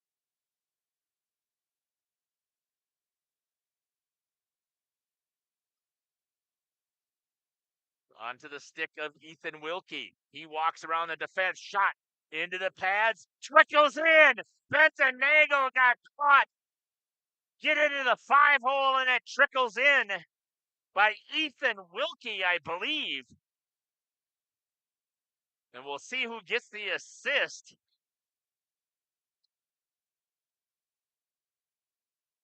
Benton wasn't sure where it was, and it continued to squirt through. And the first goal is going to be scored at the 11:19 mark. Even strength goal. It's going to go to number 27, Ethan Wilkie.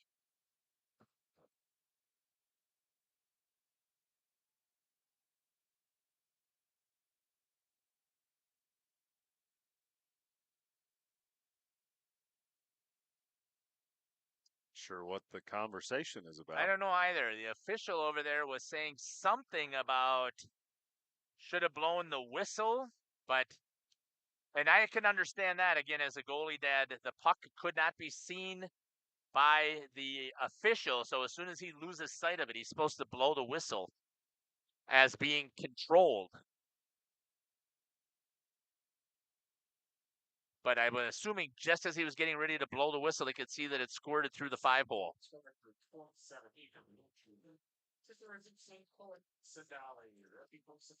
Gohan Sandali. Cohen, I guess it would be more proper. I just like the...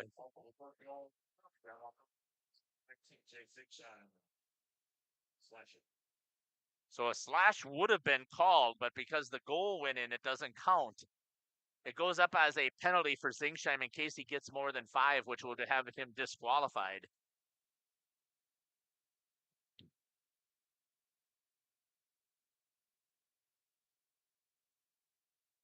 Good job here by the linesman telling them that they got to get back on side to tag up. They do. That's going to go to Alex Fisher. He's going to hustle into the corner, try and get there first. Does. Pulls it out. Looks, tries to center. Comes all the way out to the house. Knocked down there by the defense. Good attack here by the Waupun Warriors.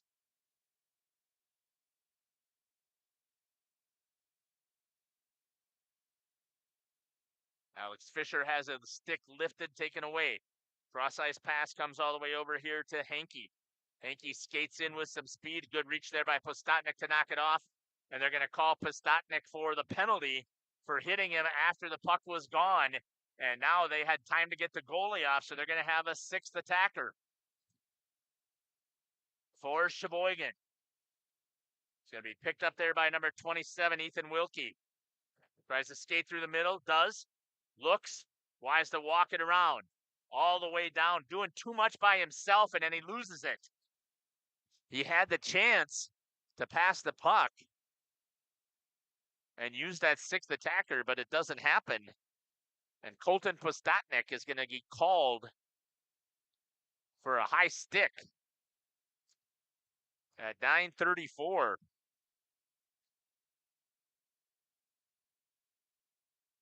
And again, Sheboygan's penalty, our power play is not very good either at only 13%. But we'll see what happens here.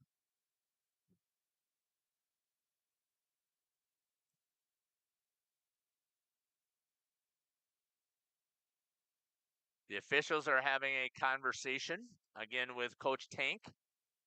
He's not very happy about that call. I believe, I saw Henke go flying. I don't necessarily know if it was a high stick. Could have been considered a check or a rough. The officials explaining it. Coach Tank got his opinion out there just to make sure that the officials know that he is paying attention, but he's not going to change his opinion. And we get ready here now. Power play opportunity here for Sheboygan. Once again, reminding you to get into that YouTube chat. Let us know where you're watching from, who you're cheering for, who's your favorite players. What do you think of the calls? And if you use a profanity, I will delete it. I've done a good job of keeping it in check. Always try and get a smile out of the doctor. Camden Flagner with it for the Waupun Warriors. Climbing on a shorthanded attack. Loses it. Sheboygan picks it back up. 30 seconds, and they did not get anything set up for their power play. Walking it in. It's number 22, Brady McAndrews. Tried to center it into the slot. Ricocheted there. A good active stick there by Chase Beam. Loses it at the blue line, and it's McAndrews. Everybody has to come back up and regroup. Wilkie with it for Sheboygan. Comes through with some speed. Shoots that into the shin pads of Jacob Kerner. Cleared there by Waupun. 1 minute left on the power play. No shot yet for Sheboygan.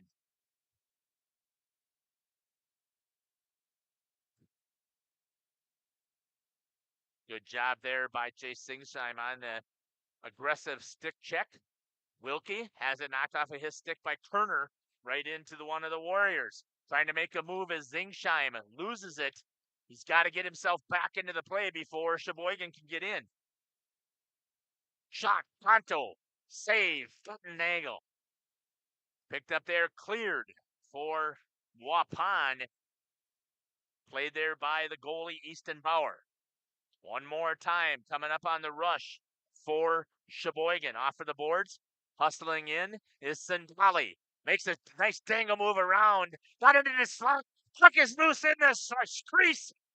And taken and cleared. That was a good setup there and a good shot. And we're back at full strength, 7:33. We get a whistle because it went off of the netting. I didn't see the broken stick.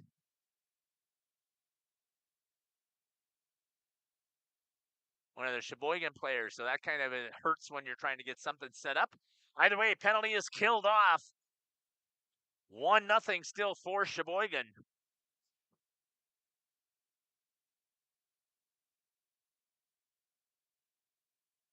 Picked up there by Hunter Fromholtz. Got it over to Jacob Hopp. Chips it down low.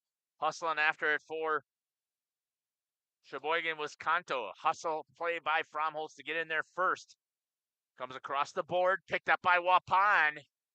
That's a bad play there by Connor Sindali to not try and step up and grab that puck.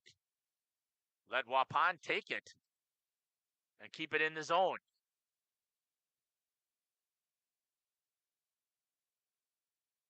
Good hounding right there by Jacob Hopp. Picked away there by Sindali. He tries to skate it through. Couldn't get it through the feet of Brock Reeder.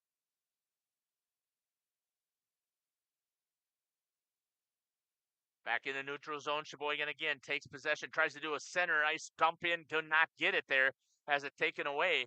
Waupun fires it down into the corner. Going in on the forecheck to pick it up for Waupun. Sheboygan gets possession. Skating with it is number 39, Carson Thomas. Tries an escape move, blows a tire, and then drops it off finally to one of his teammates.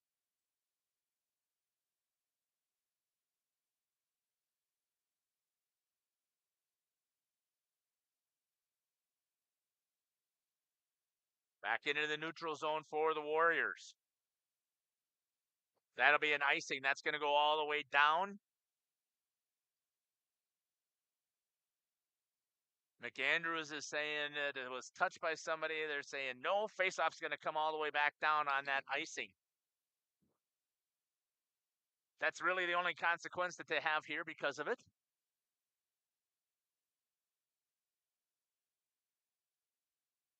Camden Flagner in at center for the Warriors. Won it.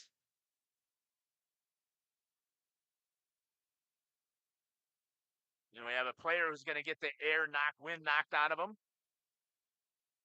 As Chase Beam steps up.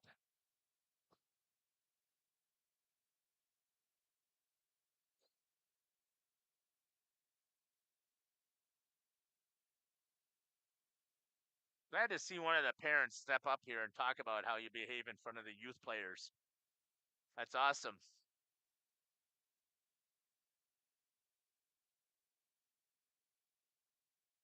Let's see if he can get his, I think it's his win back. We're going to step aside. We'll be back.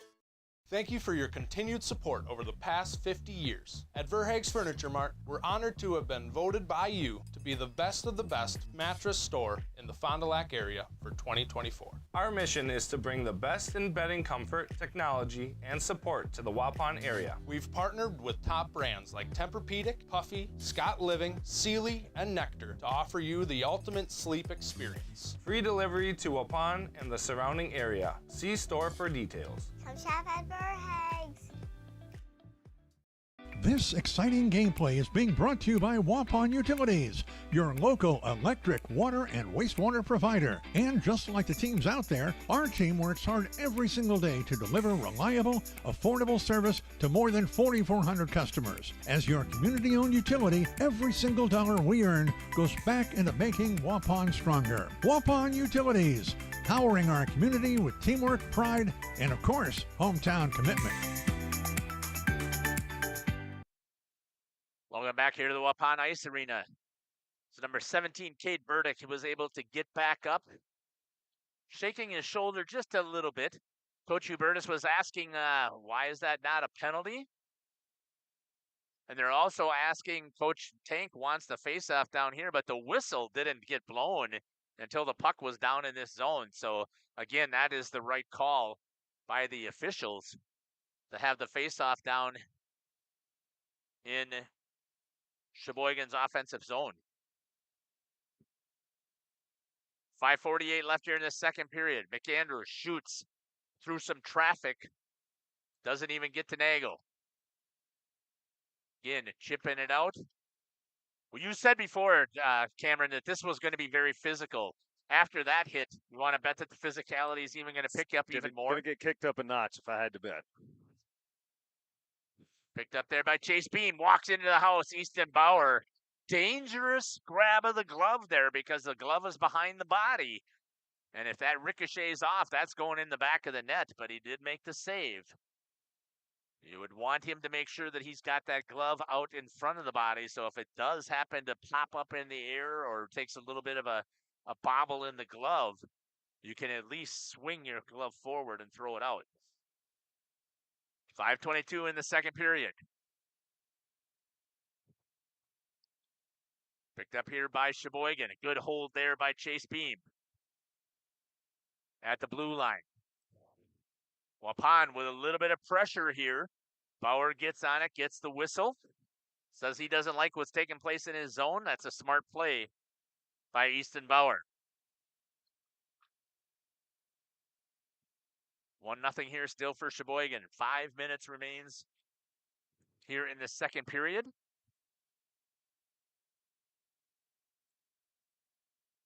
Face-off still down in the Waupun offensive zone. They need to get something here on the board.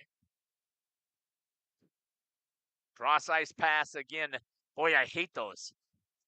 Long stretch pass way outside of the reach, and you get a whistle. And the face-off hits because it's an icing, so it's going to come back down. Again, that's the only consequence, but they just got done changing players, so there's no way that the players are changing anyways. So it brings them all the way back down. Beam with it. Shot into the belly. Bauer gets on top of it after making the save. That is what we talk about as far as rebound control. It did not go that far from him that he's not able to get. I'm guessing he's maybe 6'3", 6'4", to reach out and get that 6'4" frame on top of the body. That one's going to squirt through this time through the neutral zone, go all the way back. Putting some pressure on is going to be Caden Decker.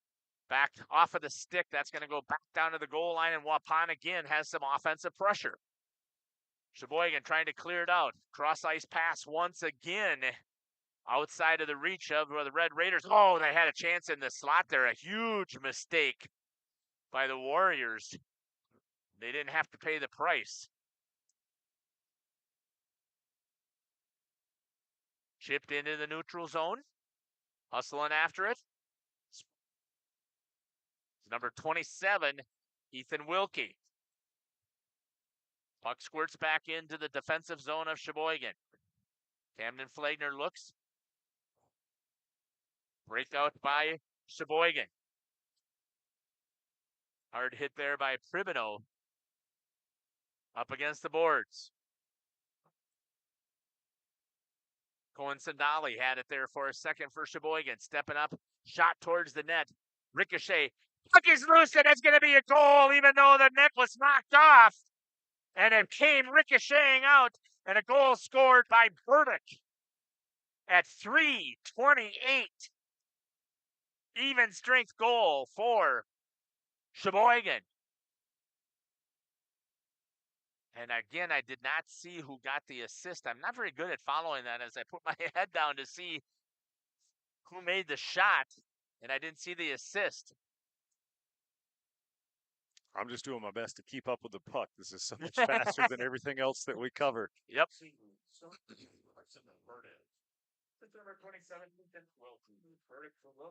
Ethan Wilkie with the assist. Even strength. It is now 2-0. Now, if you know anything about hockey, right, Cameron? A 2-goal lead is the most dangerous lead to have in hockey. Why is that? Because for some reason teams get complacent thinking that they got that 2-goal lead, and usually the other team also decides we're going to put our foot on the throat, and we're just going to throttle down and try and get one back. And as soon as they get one back, it seems like that second one follows almost immediately. And I don't know that there necessarily is, there's not really any science behind it. It's just a mentality just seems to happen.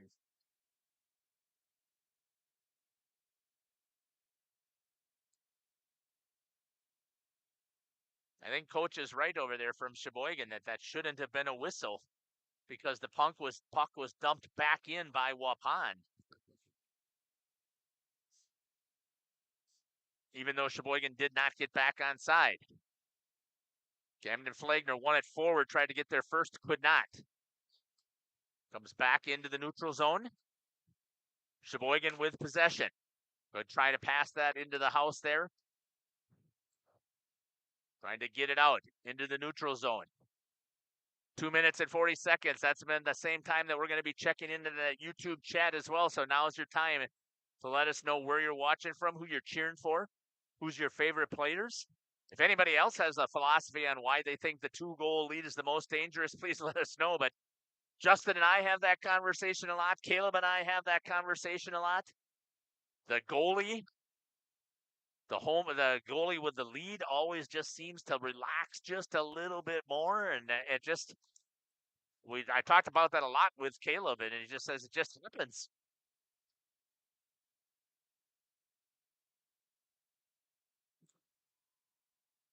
A little bit of physicalness, like we talked, was going to pick up, but Sheboygan makes him pay. Oh, that should be a penalty easily. Postotnik, as he hammers Jordan Hankey. I mean, they're calling it. Check from behind is the call. And that could be a 5-minuter, and it is. Can't do that. Oh, my God. It's huge. Jeez. Yeah, you cannot do that. So if you remember, again, Cameron, what happens with the 5-minute? The clock runs even if they score. The whole 5 minutes stays out there. You could score 5 goals if you wish. Oh, wow.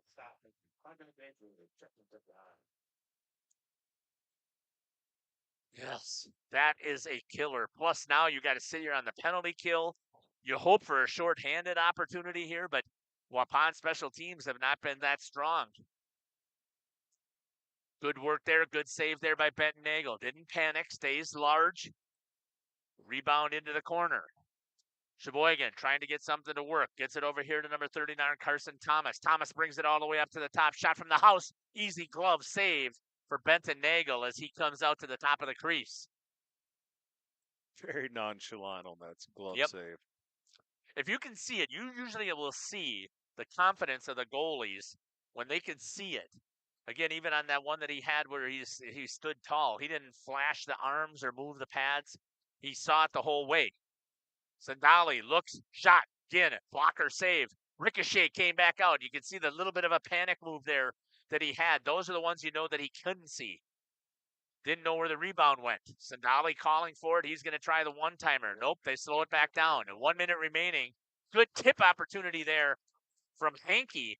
And again, Benton is out at the top of the crease and does a nice job right there. Under a minute remaining in this period.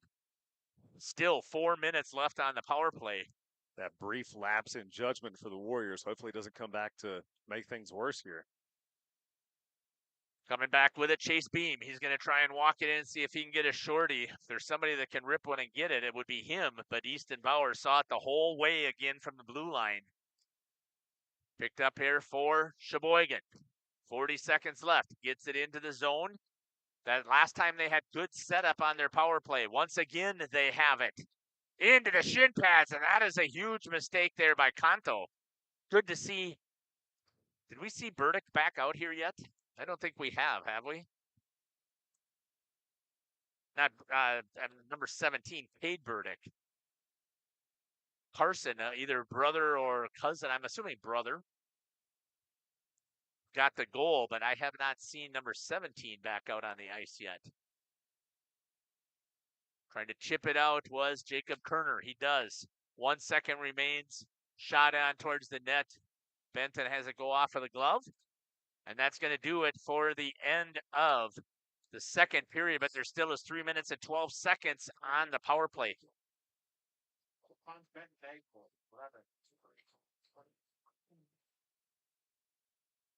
11 saves for Benton Nagel. We're going to step aside here as it's going to be Chuck a Duck. Closest to the face-off dot. And while they're doing that, we're going to run some ads. So we'll be back. You're listening to Jeff Sauer here on Jeff's Livestream in cooperation with Radio Plus. At Warner Harmson, we believe your home should be as comfortable as it is beautiful. From timeless classics to today's latest trends, we carry quality furniture to fit any room that's built to last. With hometown service, affordable prices, and dependable delivery, Warner Harmson makes loving your space feel easy. Visit WarnerHarmson.com to view our comfortable, quality, and stylish furniture today.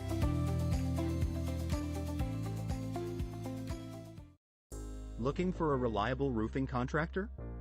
Witt Services has got you covered. With 5 years of experience, they specialize in everything from roof repairs to full replacements. Their team is dedicated to quality workmanship and customer satisfaction. Plus, they offer free estimates, so you know exactly what to expect. Whether it's a leaky roof or a complete overhaul, Witt Services is the go-to choice for all roofing needs.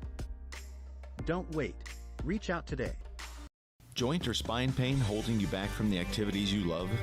Exhausted from relying on pain medications? Dreading the thought of steroid shots or invasive surgery? At New Medical Center, we believe in tapping into your body's own natural healing abilities. Our cutting-edge regenerative treatments use your body's own natural biologics to repair and restore damaged tissues. Visit us online at newmedicalctr.com. That's New Medical Center, 920-324-9899.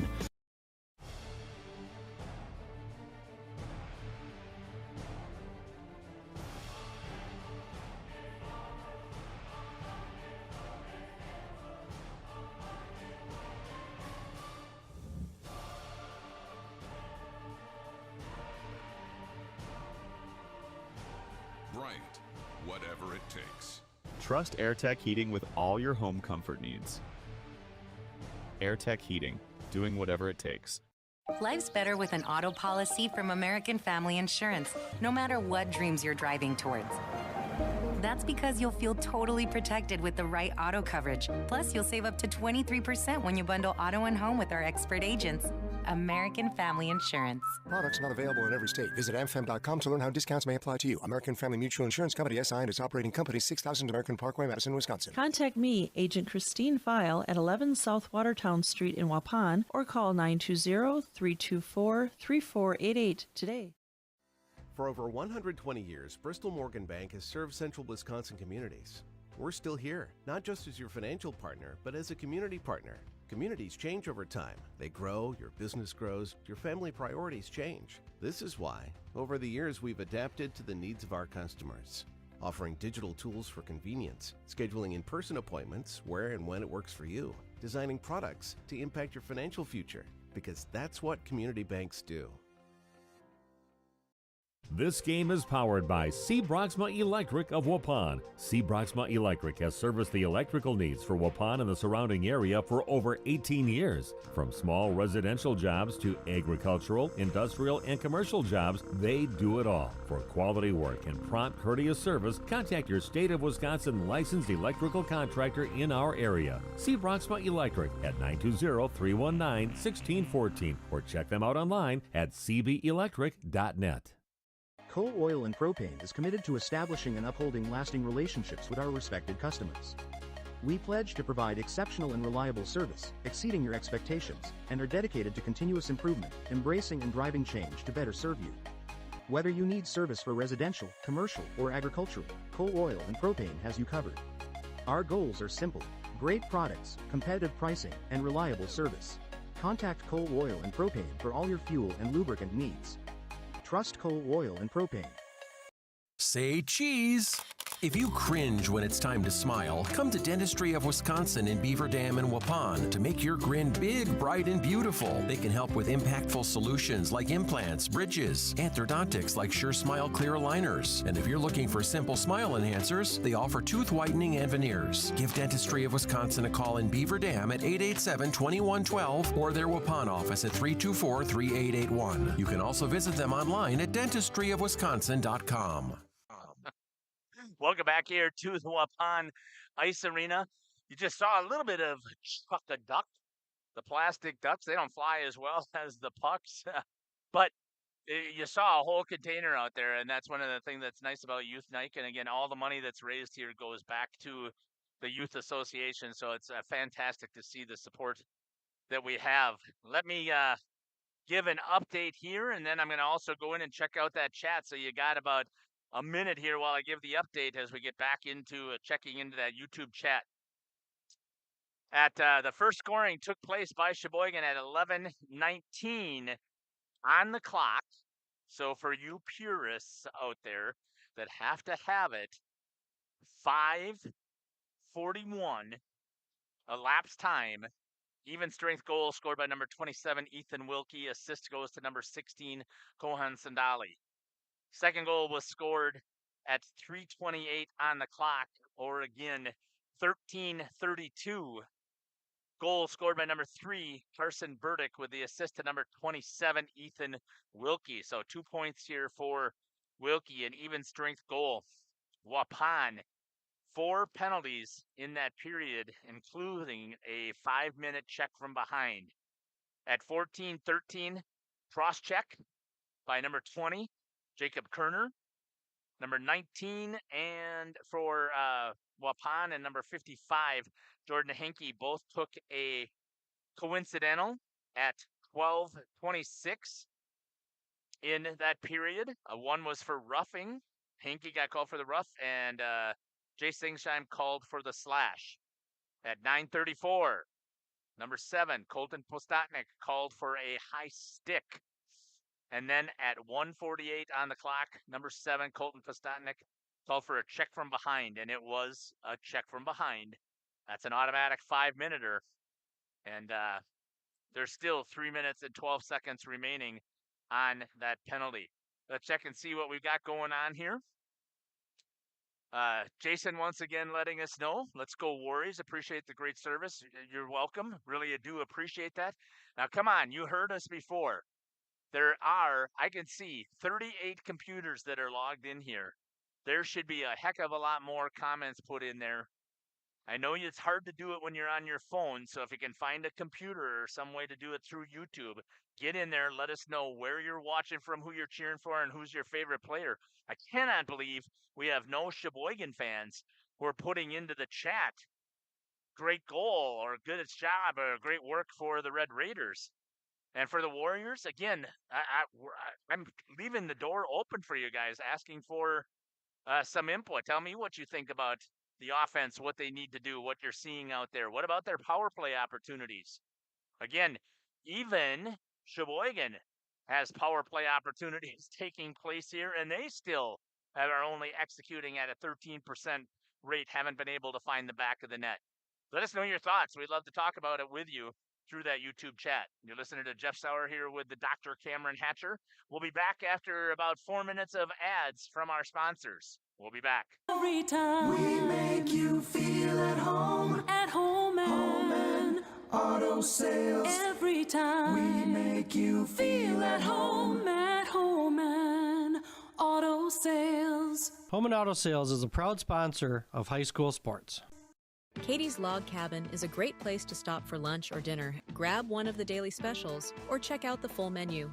Katie's Log Cabin specials include Tuesday is pizza, Wednesday is wings, Thursday is a rotating special, Friday and Saturday is fish fry, Saturday is also prime rib, and Sunday is a broasted chicken dinner. Not in the mood for a special? Katie's has you covered with full menu options, appetizers, salads, wraps, pizzas, and sandwiches. Katie's Log Cabin Restaurant in Oakfield. Life is better at the cabin. King Manufacturing. Since 1926, we have been known for our first-class buildings and canopies. In fact, there are thousands of them in use across America and in the Caribbean. We have also produced and developed many other steel products for use in retail, commercial, and industrial applications, such as building fascia, loading racks, wall panel systems, and much more. Our design record attests to our dedication to quality and customer satisfaction. King Manufacturing, from design to completion. Rediscover the hometown lumberyard experience in your own backyard. Hi, this is Dave, third generation of the family-owned and operated Lidke Lumber True Value in downtown Lamira. I welcome you to experience what the hometown lumberyard has to offer. Better products, better advice, better service. From one old rig to all the building materials to build a house, we have the products to get the job done. Hardware, plumbing, electrical, paint, lawn and garden, automotive, bird, and so much more. Come experience what your hometown lumberyard has to offer. Lidke Lumber True Value in downtown Lamira, where the tracks cross Main, or online at lidkelumber.com.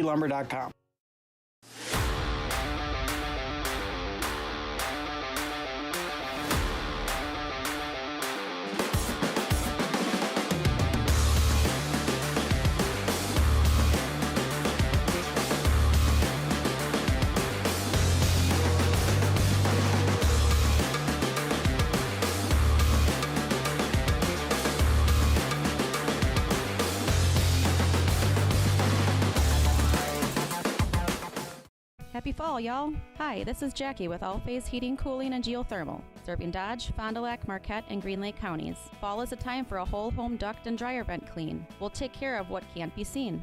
Removing dust? For us, that's a must. And a reminder, get on a furnace maintenance plan now so your home is clean and cozy this fall and winter. We are your home for the Coleman Equipment brand. Call 920-763-2301, providing your comfort zone for all seasons. Hey, it's Bucky. If you're lucky, we'll be faster than a Derby from Kentucky. Municipal Well and Pump has helped communities and industries keep water running with expert well drilling, pump installation, and dependable maintenance. Our experienced team is committed, quality workmanship, and getting the job done right the very first time. When reliable water matters most, trust the name built on honesty, integrity, and experience. Municipal Well and Pump, delivering water you can depend on.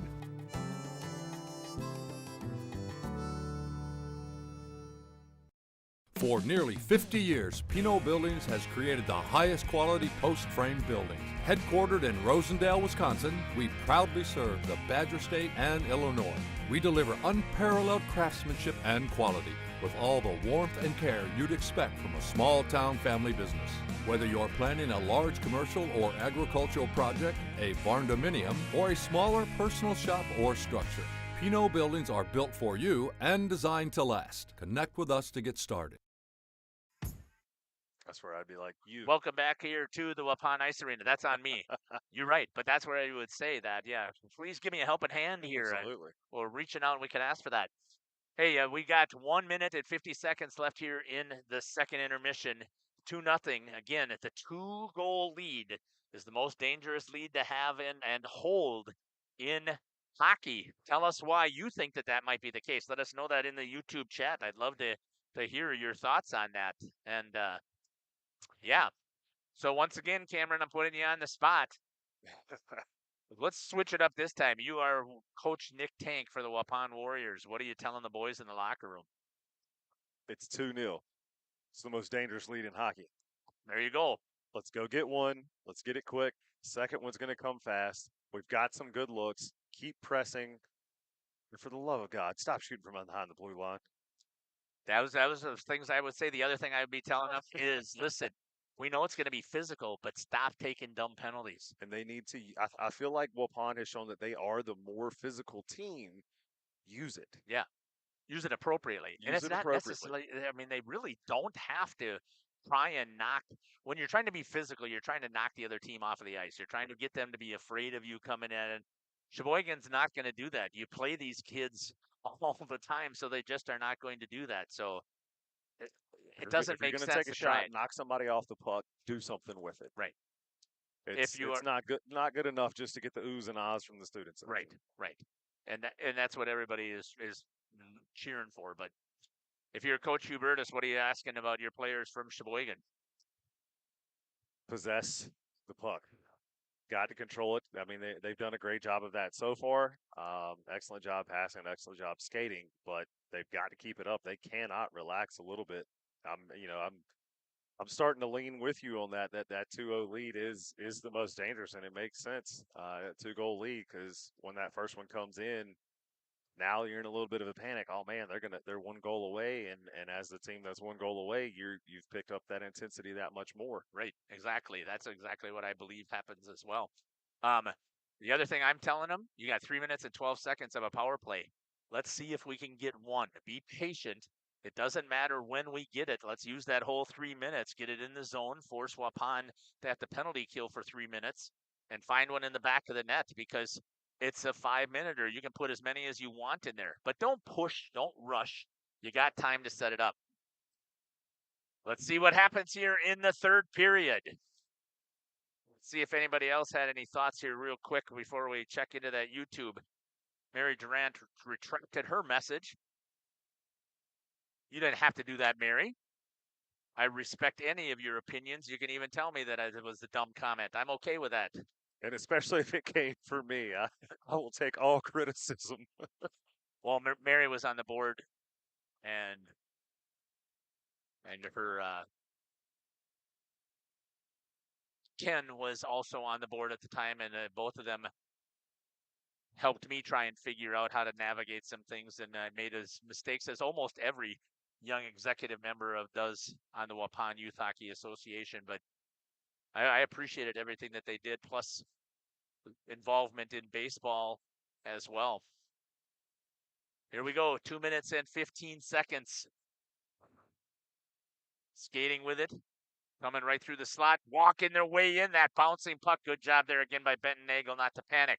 At the top of the circles, tries to trickle through. Good job there, clearing it for Waupun. The defenseman in Jacob Turner in the right spot at the right time, and does the right job of clearing the puck. Trying to get it out here. Sandali chips it quickly. Thomas is going to skate through the neutral zone, gets it in to the Waupun zone, tries to walk it through, does not. So there's the mistake right now that Sheboygan is making. They're trying to walk it all the way to the net, and that is just so difficult. You have the power play. Get it into the zone, and they will always tell you, stop and set it up. You've got the man advantage. You have an overload. But you can't press like this. Take a shot right away. That's a mistake from McAndrews, I think. Walks it to the dot, off of the pads. Now, that was a good one because that was a pass-off pad, trying to get somebody from Sheboygan there. Good control again. That's great rebound control there by Benton with a stick to keep the puck right in front of him. We're down to 1:05. Waupun is going to kill off a 5-minute-er. I now don't sit out there and say, don't say that, Jeff, you'll jinx it. There's no such thing. We tell you that every time. I know you guys do, and there's no such thing. I'm probably more 80% accurate than you guys are. I'm just guessing. 60% of the time works every time. Yeah, 60% out of the 125% of the 32% of the time. I'm right. Trying to work it one more time on the attack with 40 seconds. Again, to the house, they take the shot. Trying to get it through the legs and over the sails over the net. No work on the power play. There's a mistake. Missed it. Into the neutral zone. They still have 25 seconds. Gets it over to McAndrews. McAndrews, again, he's going to try and work around the defense. Saved by Nagel. He saw it all day. Makes the save. That squirts out, and a good call there by the lineman. As we'll get a face-off as it came out of the zone, and then he tried to dump it back in again, so it's an offsides. Okay.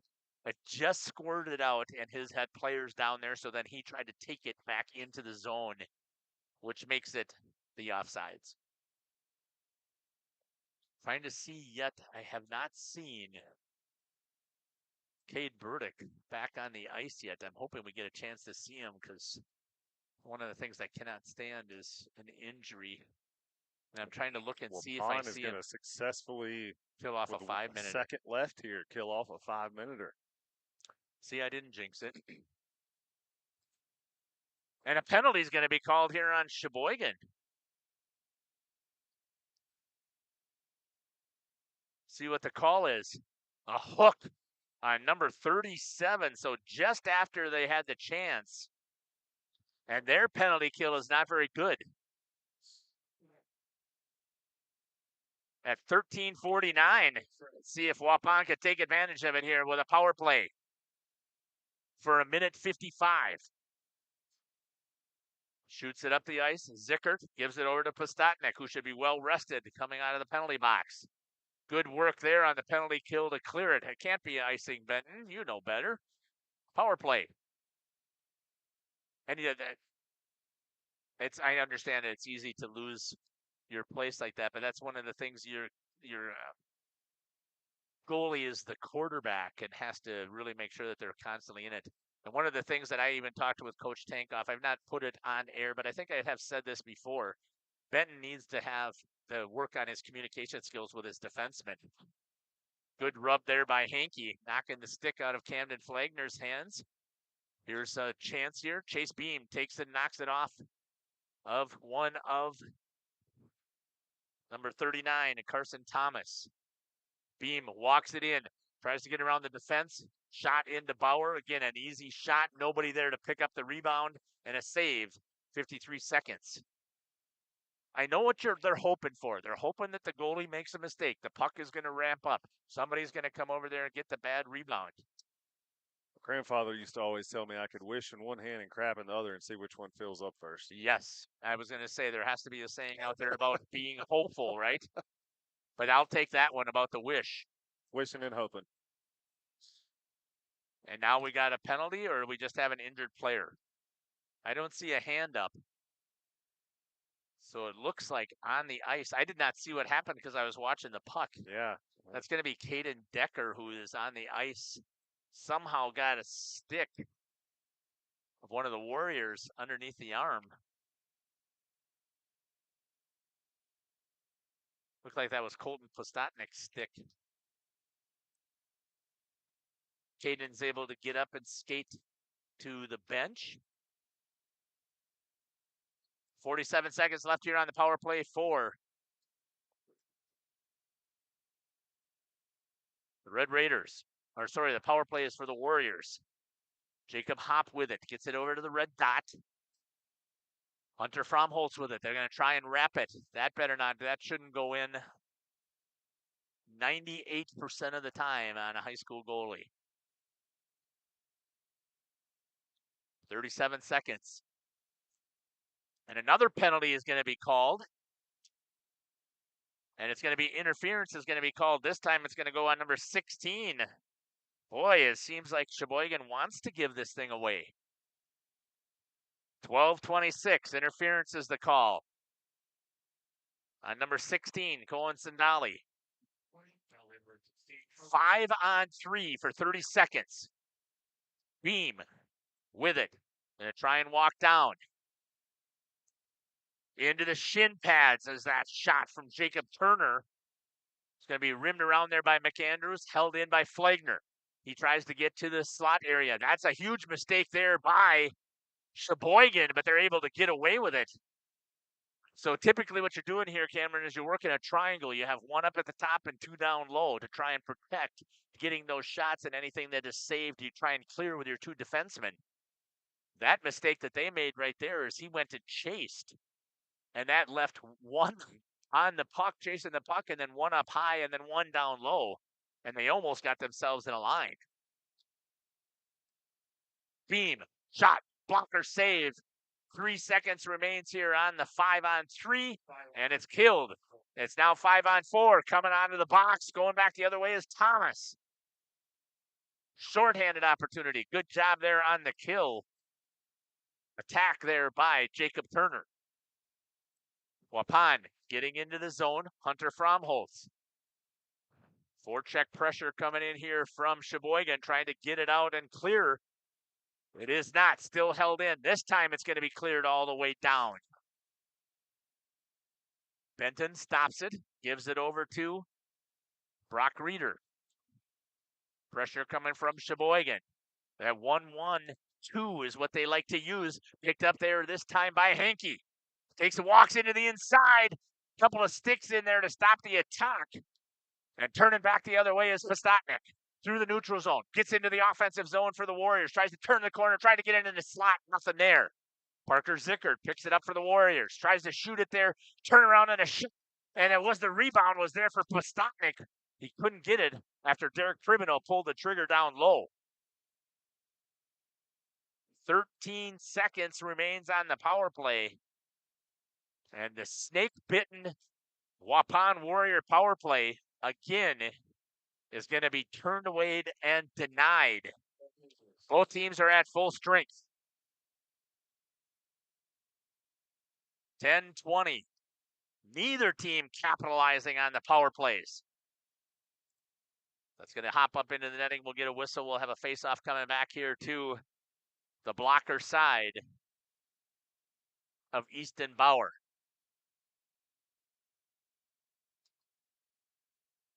10-12. Still has that dangerous 2-goal lead.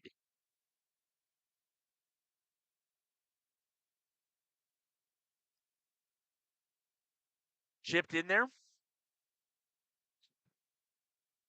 Trying to get it out. I see Mary put it back into the chat. That's going to be an icing. Let's go Waupun. Yes. If you're a Warrior fan, you should be cheering like crazy to get them going here. It's on youth night.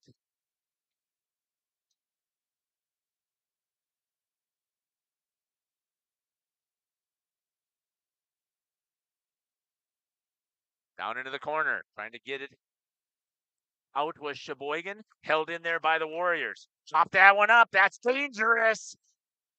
And now there's going to be a penalty. Cross check. We'll see who it's going to be called on. On Sheboygan. This time it's going to go on number 4, Liam Longmiller. Wow. I just cannot believe this. It's like, I don't want this 2-goal lead. Let's give them another chance. Let's make it interesting. At 9:48. Well, being on the upside of that most dangerous lead, do you think just because it's talked about so much that it's that placebo effect? They're playing tight because they have that lead? That could be. Sheboygan gets it into the neutral zone. Waupun takes it back. Skating back the other way is Colton Postotnik. Steps in, fires it from the logo. Again, who is going to get that far of a shot when there's nobody there to pick up that rebound? I know I'm sounding really negative here, but that's the Warriors are making what I consider to be fundamental youth mistakes. That works at the youth level. If you're going to take that shot, you've got to have people there for the rebound. 146. And I'm going to say that, and does it work at the high school level? Sure. Does it work at the NHL? Sure. What is your percentage of execution on that type of shot? I don't know. I'm guessing 5%, 10%. That is not a good enough success for me. I wouldn't be wanting to do that. Sheboygan gets possession, clears. After a good attempt there, I believe that was again by Derek Cribino. Coming back with it, Parker Zickert rips it down. Trying to get there on the forecheck is Camden Flagner. He does. Working it, Flagner into the slot area. That one's going to be sailed after he did a good job there. That was a good attack. Chase Beam comes into the zone after Flagner gets it out of the corner, feeds him into the slot. And that was fantastic work. Just bad luck as that ramps up over the stick, or great goalie play by Easton Bauer as it flies into the netting. Beam again from the blue line. Looks, rips it down into the corner. Picked up there by Turner. D-to-D pass over here to Flagner. Quickly, Flagner walks in, walks right up to the player, drills him in the shin pads. Good shot there on the backside. Much better attack pressure here from Waupun.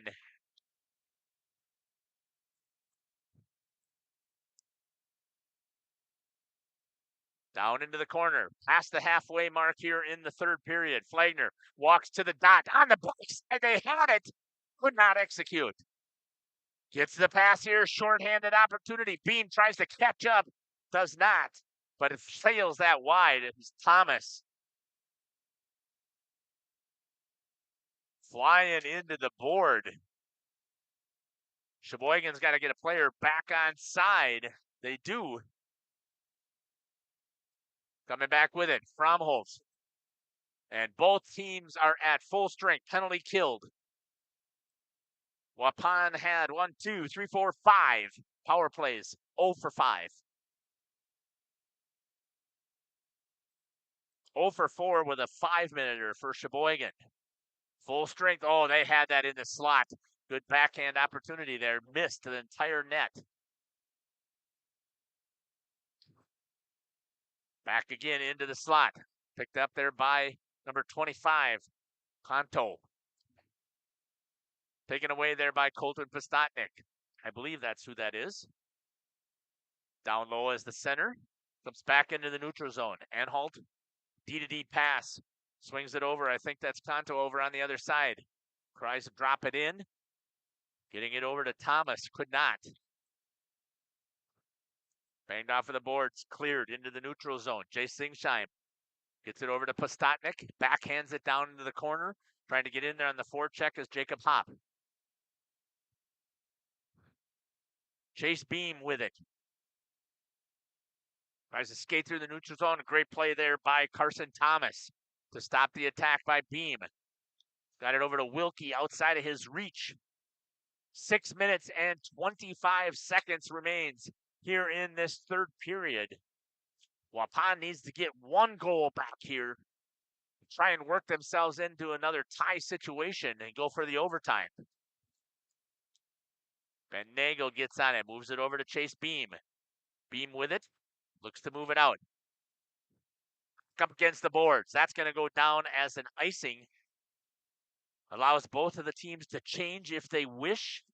A couple of players will go to the bench. 6 minutes remaining.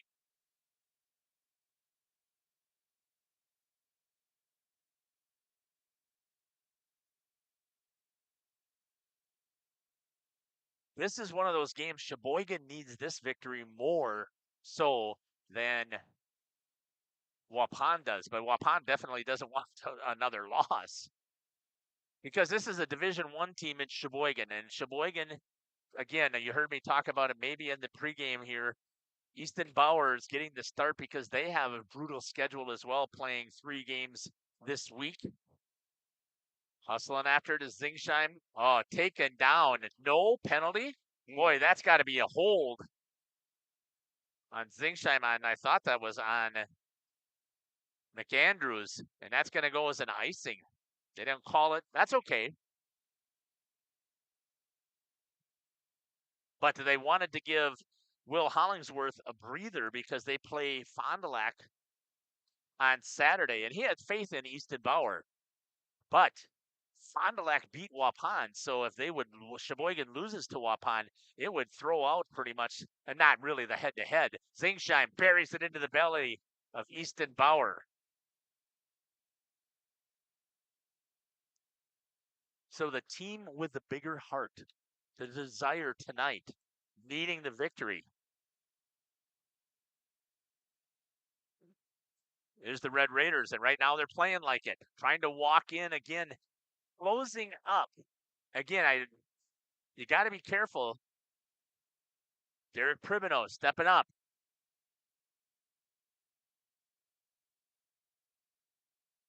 Spaeth with it. Cross-ice pass. Oh, they had numbers. And a good back check there by Hunter Fromholz and all of the forwards coming back into the play by the Waupun Warriors. That is great back check. That's going to go into the neutral zone. Picked up there by Sheboygan. McAndrews with it, chips it, tried to drive it down low as Spaeth. Does. Giving some check pressure is John Athorpe. Back into the neutral zone. Good hustle again there by Athorpe. Puck is still in the zone. Zickert, shot. There's a pad save. It was somebody down low, almost there to pick it up. Was Jace Singsheim.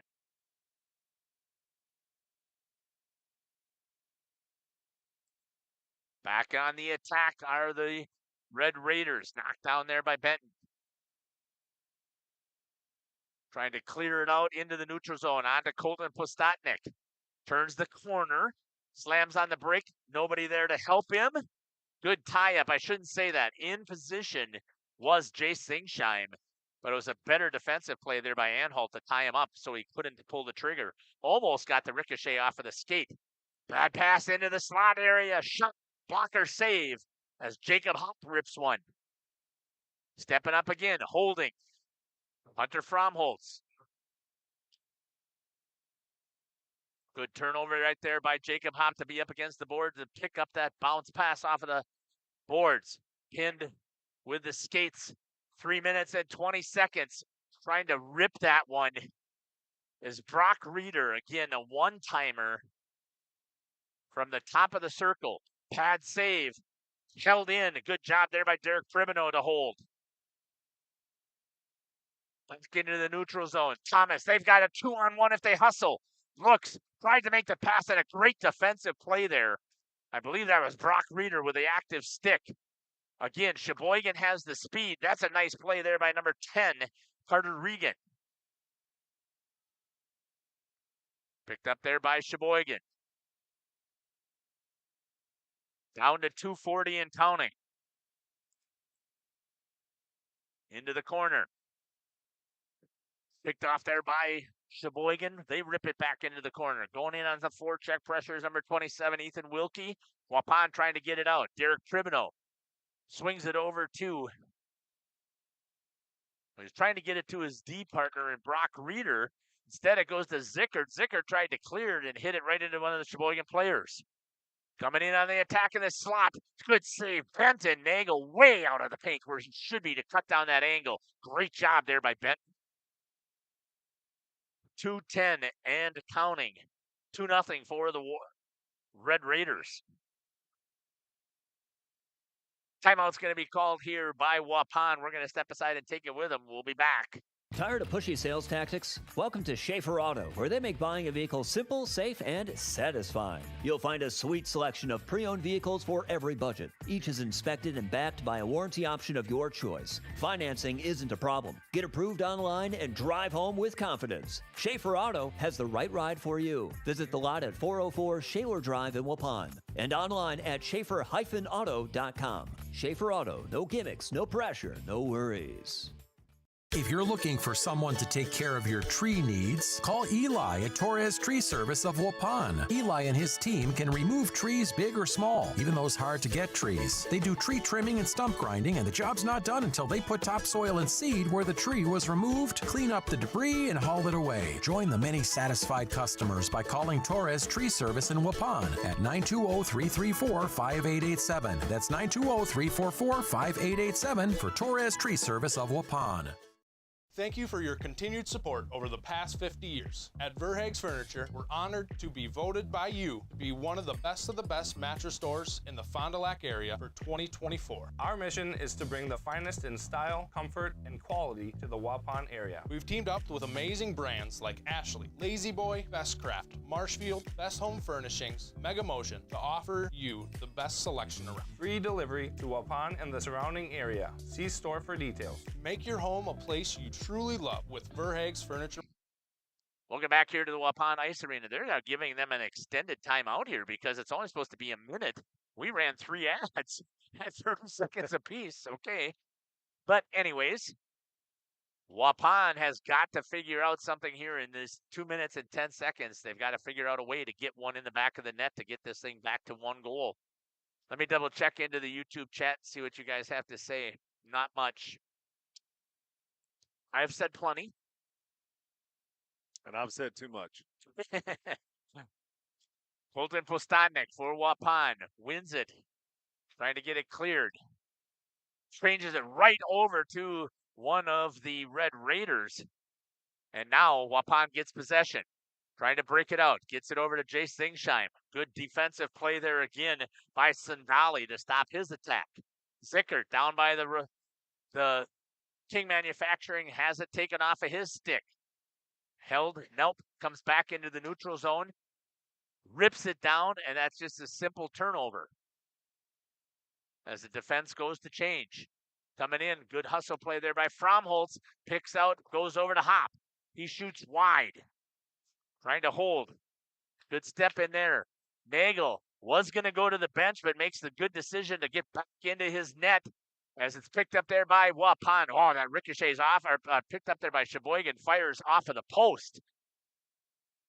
As Ben was able to try and get back into position. Camden Flagner. Now Nagel's going to head to the bench. They got the extra attacker at 107. Into the neutral zone. Off of the boards. Icing is waved off. Picked up there by number 25, Owen Kanto. That's going to squirt all the way down. No icing. It's waved off. Was touched either by a Warrior. They said they should have touched it. Tried to make that stretch pass. Long turnover. Boy, is that a huge mistake. There is no way you are going to make that pass.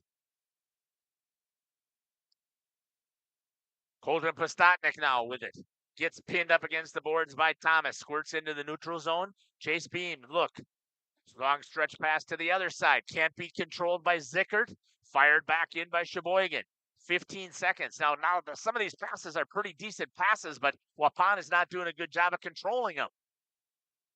Trying to hold it up against the boards was number 22, McAndrews. Couldn't get it there. And we're down to 3 and 2, 1. And that's going to do it as the Sheboygan Red Raiders are going to get a victory here in Waupun with the shutout for Easton Bauer. 2-0. I'm going to see if I can pick up how the total number of saves that took place. And we'll come back here on the post game and talk about Easton Bauer, 13, game total 22 for Waupun. Benton Nagel, 9, game total 52. We're going to step aside and we'll be back, and I'll give you how things turned out here for the post game. We'll be back.